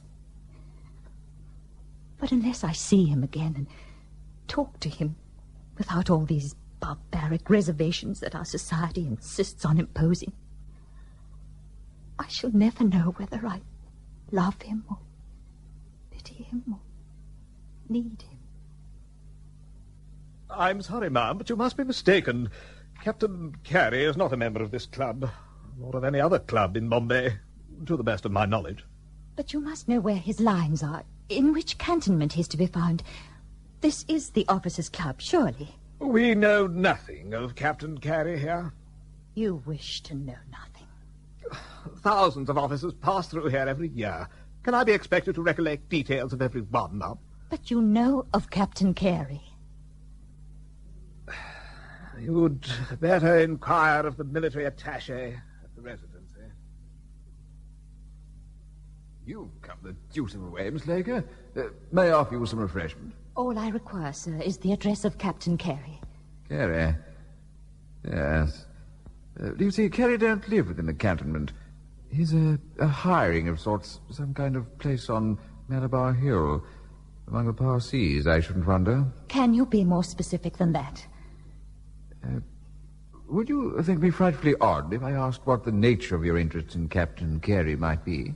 I'm a friend of his, and I wish to visit him. A friend? The deuce, you say? Please kindly, Ma'am Saab, do not enter the house. I've come 1,000 miles with the express intention of seeing Captain Carey, and I shan't be put off now. So will you please announce me to your master? Carey Bahadur is very ill, Ma'am Saab. I think it is the cholera. I don't know. I don't know what it is. I no longer greatly care. How can this be? You were one of the fittest men I've ever known, and look at you now.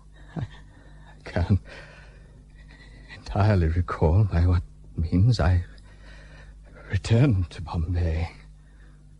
There were dark bungalows and travelers' tents, a camel caravan, and many villages. Alice, I've eaten local food and I've drunk local water. Now it's having its effect. You're dying because you want to die, not because you have to. There's an end to running. Because you believed there was nothing else to live for. But there is. I can get you well. We can go to the hills. Assam, I have a little money. How could I live with you? I have a wife and 2 children. Then where is your wife now? How could I expect her to endure 6 years of daily ignominy? Then effectively she is no longer your wife. We have not been put asunder. You are innocent. And at this moment you are also critically ill in an alien country. Why is your wife not here at your side? But I am here. Oh, I don't care what you've been. I know what you are and might become. First, get well. Then resign your commission as you would wish to, honorably, in your own time. Then perhaps we can begin to plan the kind of life that you owe yourself. Mem Sahib! Mem Sahib! Mem Sahib, quickly! Puran, what is it? Oh, Mem Sahib, quickly. Kari Bahadur is very ill. I'm coming.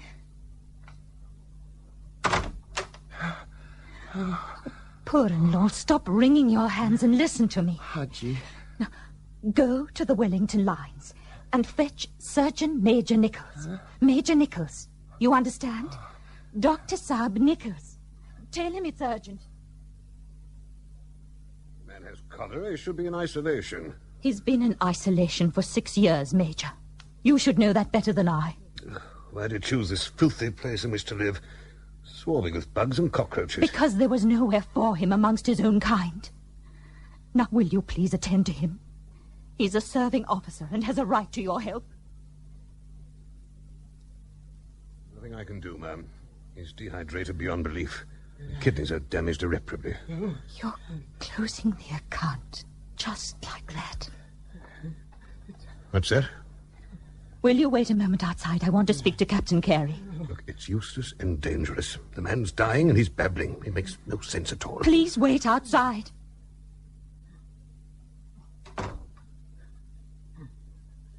It's Alice, my dear. Poor boy. I liked him very much. So good-natured. What a horseman. To see him riding the plains at dawn. Oh, yes. Yes. We made plans. Corporal Grubb. Why did the holster strap ache? Please talk to me, Carey. I am not deficient in personal bravery. There, darling Pelham. There, little Edie.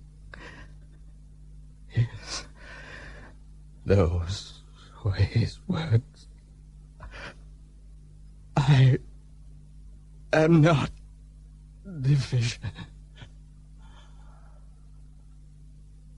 Oh, dear God.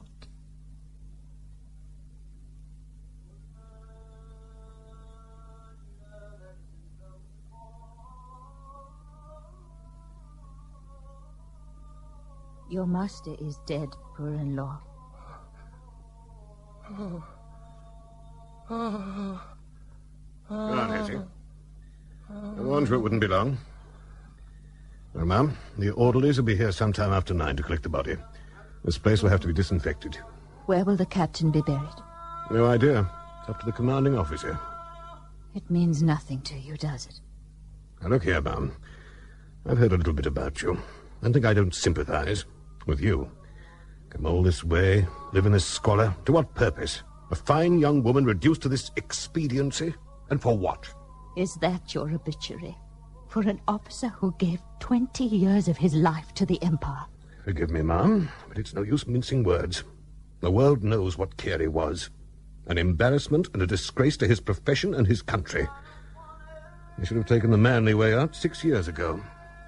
I shall remember you and what you have said. And I hope that when you die, one of your fellow countrymen will not be there to say the same of you.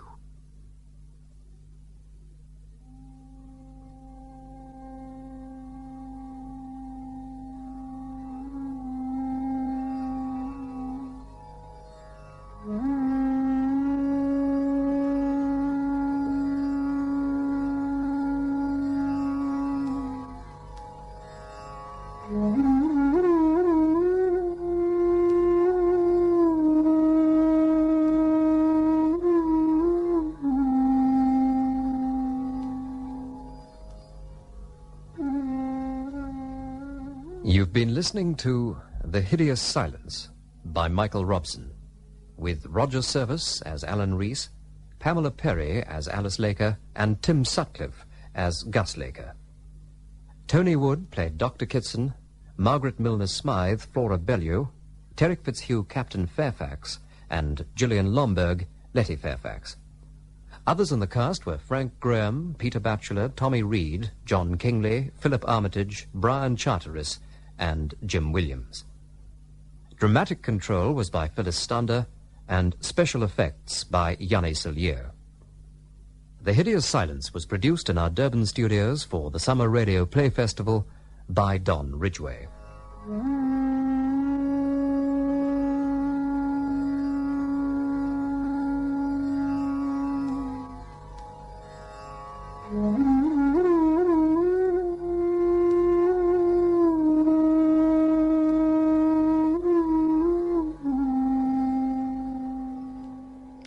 Mobile, South Africa presents Theatre International.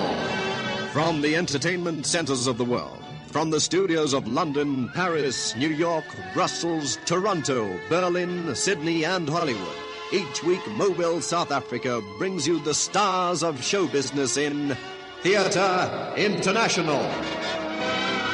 And tonight, our special presentation stars London's Sidney James and Charles Hawtrey in a comedy especially written for Mobile, South Africa, The Vital Cog. Today, change to the Confidence Oils from Mobil. Mobil motor oils exceed the warranty requirements of every leading car manufacturer in the world. That's confidence. And they carry the SABS mark of approval. That's confidence. Mobil motor oils are right for your car. Change to them today with confidence. Motor with Mobil and smile, smile. Motor with Mobil and smile.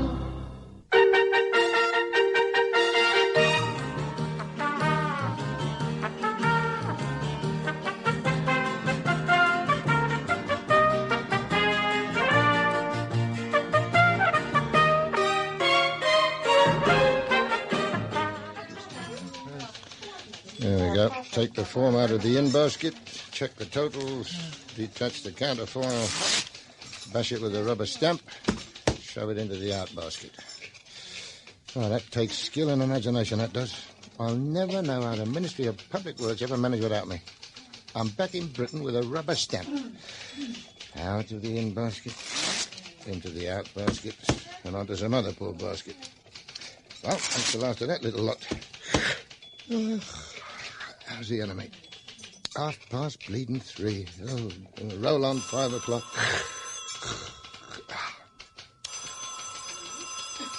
Somebody take that phone. Cog, answer that, will you? What? Answer the phone. Who, me? Yes, and don't be all day about it. Or they'll think we're a government department. Oh, very funny. Extension 297, Arthur Cog speaking. No, madam, you want transferred accounts. No, this is accounts for transfer. What's the difference? Don't ask me, lady. I only work here. Look, hang on. I'll put you back to the switchboard. The girl there can sort you out. Oh, come on. Come on, you lazy cow. That's a nice way to talk, I must say. Well, oh, no, not you, Millicent. I'm trying to transfer this call. Here's your tea. Ah, 2 spoonfuls? 4, please. You're putting on weight. Would you like to help me take it off? Haven't got the energy. Oh, blimey, come on. This flaming switchboard never answers. I don't know what these girls have got to do all day but sit on their big fat... Blimey. What's the matter? They answered. Excuse me, but when you have quite finished, would you transfer this call to extension 315, if it's not too much trouble? Makes you blooming sick, doesn't it? Oh, I don't know. By this time of the day, I get a bit stroppy myself. Yeah, do I? Who's been stropping you? Go on, drink your tea. Yeah, you're all right, Millie. Very nice. Me or the tea? Both. Well, that's all right, then. Millicent, where's my tea? Oh, I'm coming, Mr. Needham. That's a nice dress you've almost got on. Do you like it? You don't think it's too short? Never. I mean, with those legs, you can get away with it. My dad says it gives men lustful thoughts. I don't think it does. I mean, skirts have been short for years now. You can get used to anything, can't you? Yeah, I reckon you can. Put the tea in my office, will you, Millicent? Yes, Mr. Needham. Oh, Cog, before I forget, I wanted to have a word with you about some changes we're making that'll affect you. Changes, Mr. Needham? Yes. I think you might say changes for the better. You mean I'm getting promoted? Good gracious, nothing as startling as that. Oh. Here in the accounts department, that sort of thing takes a long time. You'll have to wait for a vacancy. Dead men's shoes, eh? Yes. Well, I've never seen a healthier-looking bunch of prospective corpses. Quite so. No, Cog, the big news is that the department is installing a computer now. Mm-hmm. I don't have to tell you that's quite a responsibility. These things cost thousands. Oh, yes, sir, yes. I mean, I was reading about it in the paper last week. Are you ready for the computer age? We've got to accept the challenge of the 20th century and adapt and all that. Really, Cog? And are you ready? Well, yes. I mean, I expect you'll be sending me on a course, eh? And there'll be special training and I'll have to wear a white coat. I mean, we're all technicians these days, aren't we? I mean, not clerks anymore. I mean, that's what life is all about, isn't it? Not for you, Cog. I just wanted to tell you that from now on our monthly statements on Form 3B/254 will be overprinted by the computer in the bottom right-hand corner. So you, Cog, are now responsible for rubber stamping them in the top left-hand corner. Is that quite clear? Like crystal. Good. Oh, yes, and there's just one other thing, Cog. Please don't tie up the office phone with private calls again. Private calls? Well, stupid twit. I'm not standing for this anymore. I'm going home. I've had enough.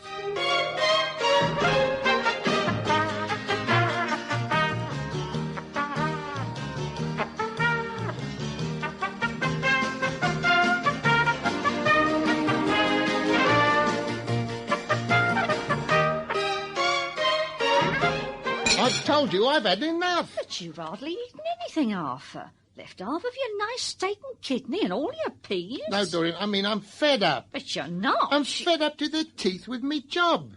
Then why haven't you eaten your supper?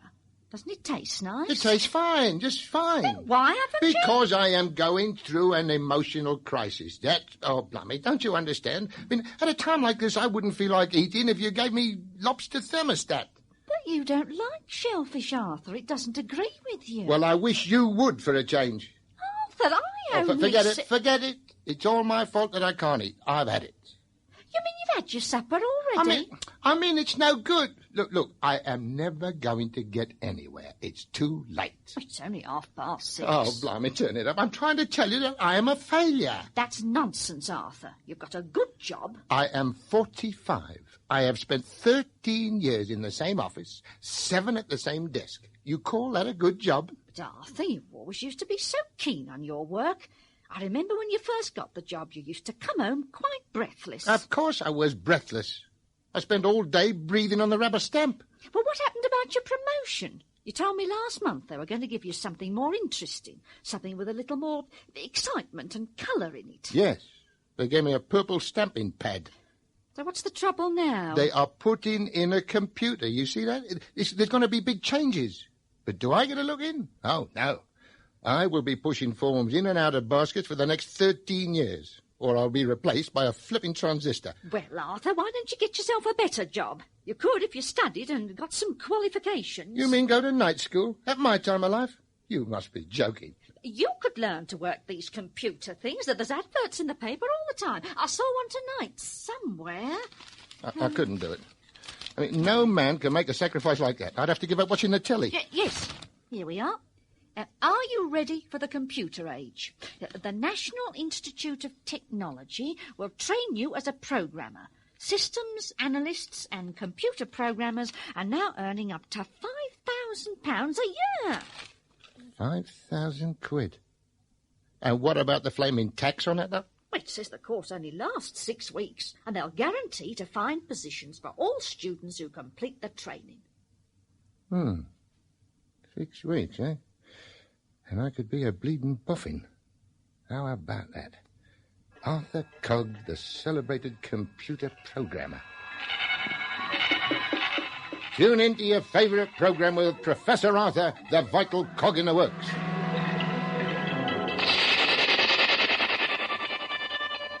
Professor Cogg, you must come at once. It's an emergency. The new computer's gone on the blink. Well, take me to your blinking computer. This way, Professor. Oh, please hurry. The Minister is depending on you. The entire public works has stopped working. All right, here we are then. Let's have a look at the works. Yes. Wheels within wheels. This looks like a case for cog. You mean you can mend it? Mend it? My dear Needham, it's very clear that you haven't had the benefits of a scientific education. No, I'm afraid I haven't. Or you would see right away that the computer must be completely rebuilt from scratch. Yes, but what can we do? Don't hang around, lad. Start scratching. Yes, sir. I want all the special equipment, the voltmeter, the amp meter, and the gas meter. Right away, sir. The screwdrivers, the pile drivers, a couple of old razor blades, and about 3 miles of fuse wire. But, Professor, won't you need any assistance? Not from you, you ignorant clot. Got my own assistant, personally trained in the cog system. Dr. Millicent? Yes, Professor. Are we researching together? The search is over, love. I've found what I'm looking for. Her? But she's the tea girl in the office. Dr. Millicent is an expert at figure work. Yes, I have 2 very impressive diplomas. And you can't argue with that. Now, come on, Millie. Pass me the cold chisel. I've warmed it up for you, Professor. The name is Arthur, my dear. Arthur? Oh, what a romantic name for a chisel. All right, then. Now, press the tabulator. Right. Look the grabulator. Contact. And now, all systems go. Roger. I told you the name is Arthur.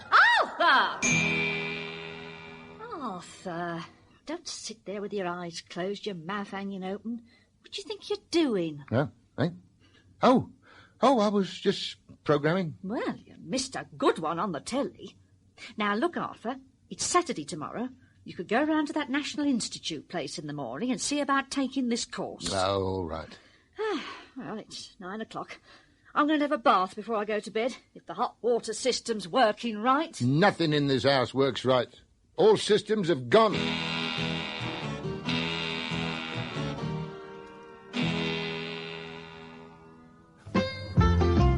Today, change to the confidence oils from Mobil. Mobil motor oils exceed the warranty requirements of every leading car manufacturer in the world. That's confidence. And they carry the SABS mark of approval. That's confidence. Mobil motor oils are right for your car. Change to them today with confidence. Motor with Mobil and smile, smile. Motor with Mobil and smile.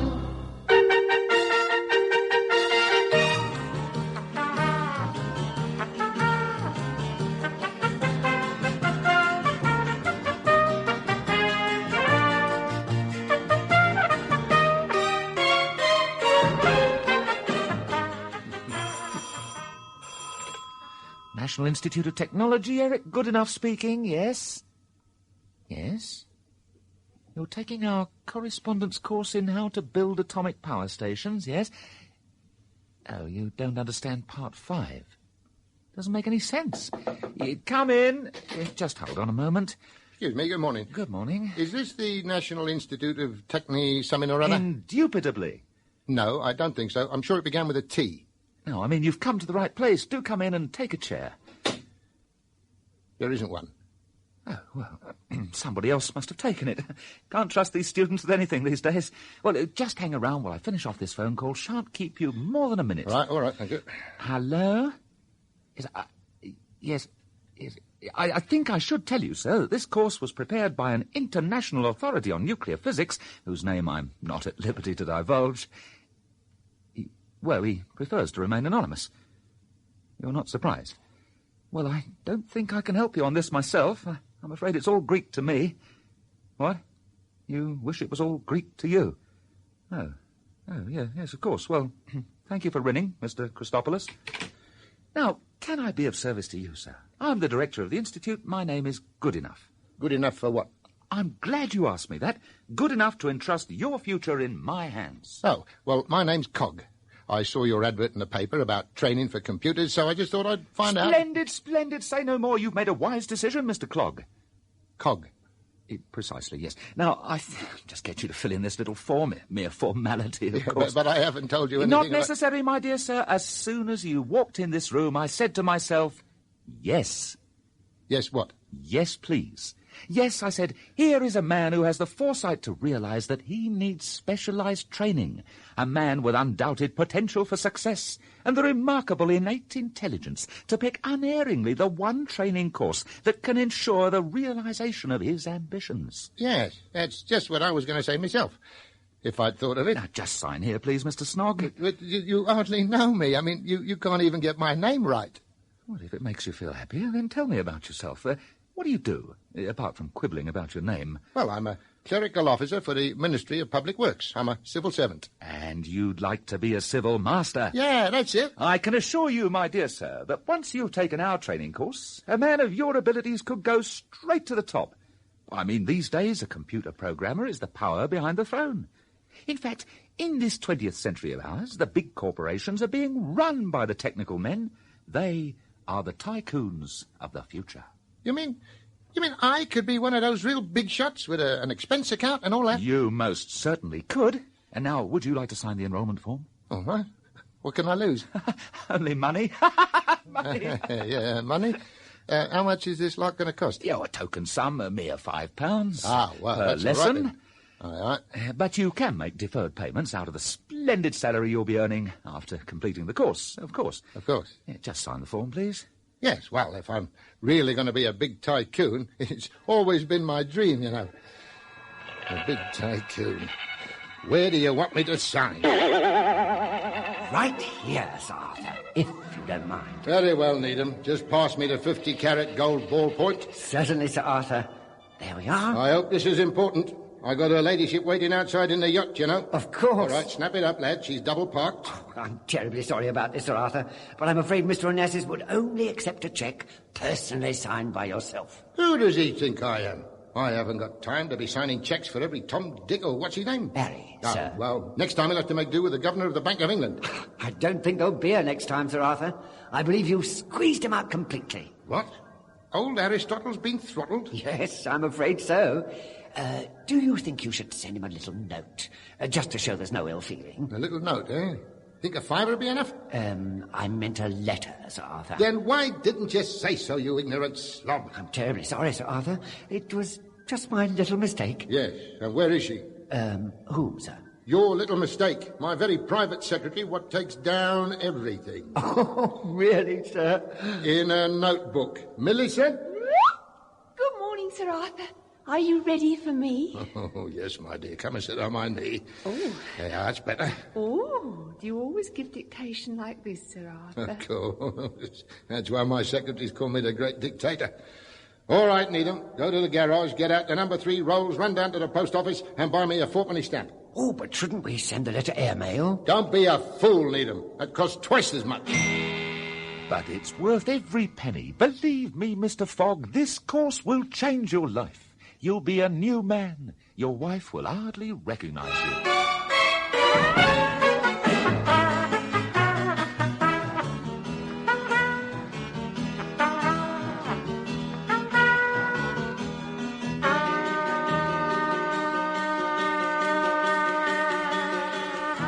Is that you, Arthur? I hardly recognised you. You seem to have changed. Yes. I put on me chunky knit pullover. I think it does something for me. Yes. Makes you look like a chunky knit. Very comical. Well, how did you get on at the Institute? Are they going to take you? What do you mean, are they going to take me? I'm telling you, Dorian, this chap was begging me on his hands and knees. Said it would be the greatest opportunity of his career to teach a pupil with my potential. Did he really say that? Well, more or less, you know. I mean, he was impressed with me, you know that? Very sharp fella he is, knows his stuff. And is he going to teach you? Well, no, it's not quite like that. You see, it's a correspondence course. They do it all by letters.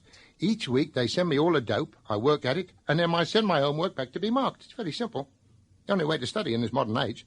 Yes, I suppose so. Well, what's the matter? Don't you want me to do it? Well, it was your idea in the first place. Oh, I don't know. It seems you're going to spend a lot of money on stamps. Well, you've got to spend to get, haven't you? Yes, but you can't spend if you haven't got. I mean, it's not as if you earn a fortune right now. I'm not complaining, of course. Well, I am. And I'm chucking up the lousy job. You can't do that. Of course I can do that. In 6 months' time, I'll be a 5,000 a year man. I can afford to take a holiday. Tomorrow morning, I'm going to walk straight into that grotty office and tell them just where they get off.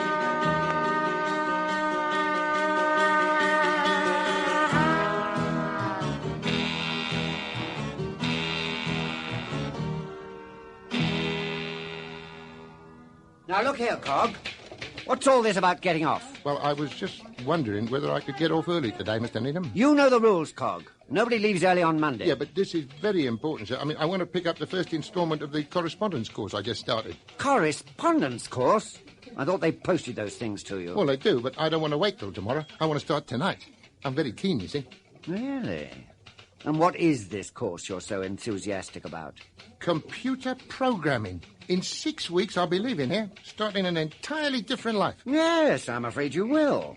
Now that you've brought up the subject, I think I'd better tell you right now, Cog, that we've got to cut down on staff.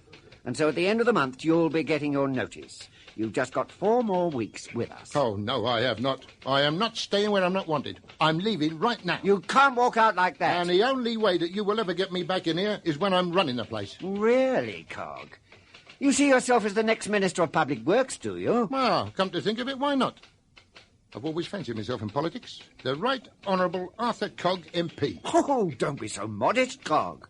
Why not take over the premiership? Me? Prime Minister? Yes, of course. Well, I mean, of course, it's the only position for a man of my talents.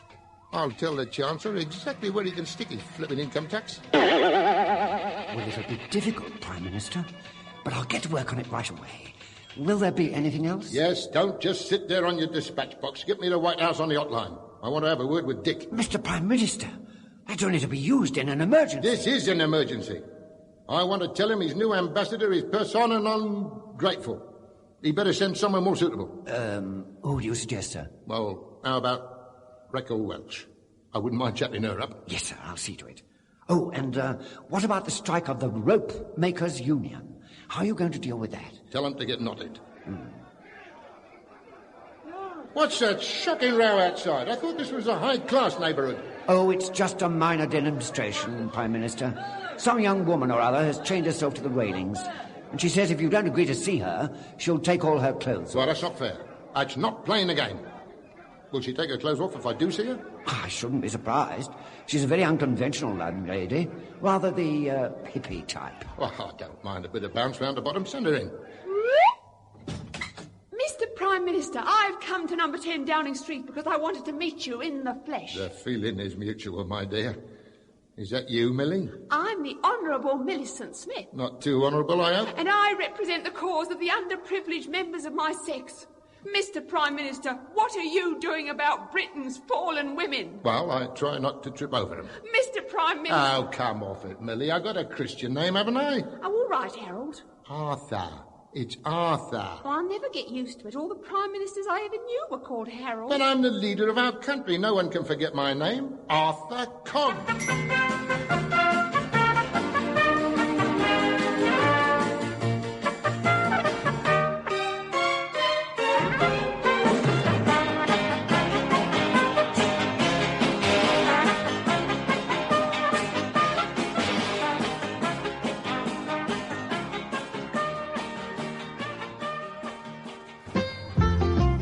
Today, change to the confidence oils from Mobil. Mobil motor oils exceed the warranty requirements of every leading car manufacturer in the world. That's confidence. And they carry the SABS mark of approval. That's confidence. Mobil motor oils are right for your car. Change to them today with confidence. Motor with Mobil and smile, smile. Motor with Mobil and smile.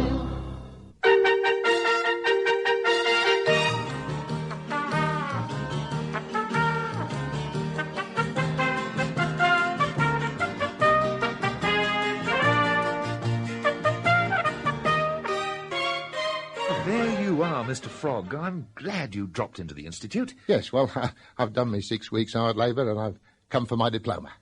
Diploma? Oh, my dear sir, those things aren't worth the paper they're printed on. Well, why don't you use a better class of paper? No. You see, Mr. Clogg, here at the Institute, we believe in evaluating a man's individual capabilities by, well, a careful study of his work. And then we find a suitable position for him. Oh, I see. So, you've already fixed me up with the 5,000 a year job. When do I start programming computers or computing programmers? Well, actually, Mr. Grogg, I feel that your potential future lies in the field of systems processing. Mm-hmm. And I've found an excellent opportunity for you as a data correlator. Oh. Well, I'd rather set my heart on being a computer boffin or a business tycoon or even Prime Minister. No, I do assure you you'll have a wonderful career as a data correlator. Yes. Well, I don't know what my wife's going to say about that.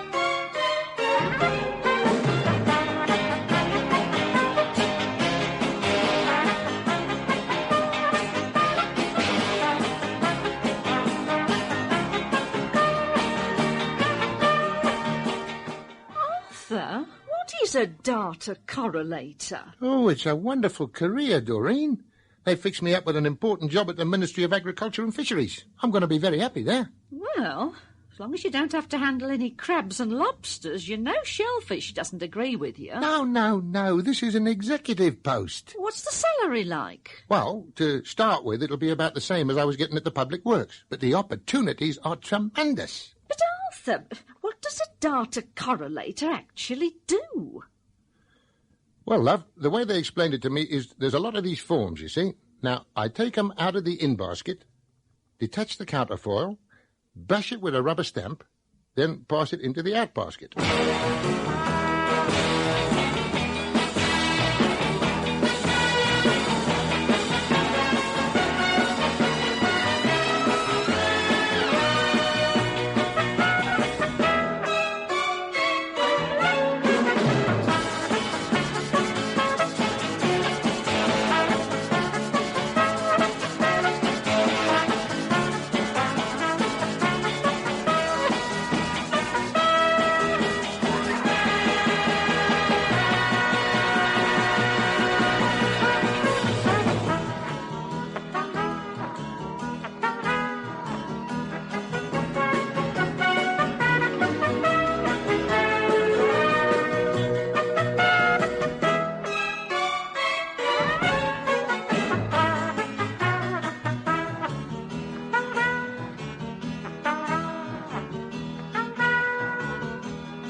When your car is switched off, it's in danger from combustion acid corrosion.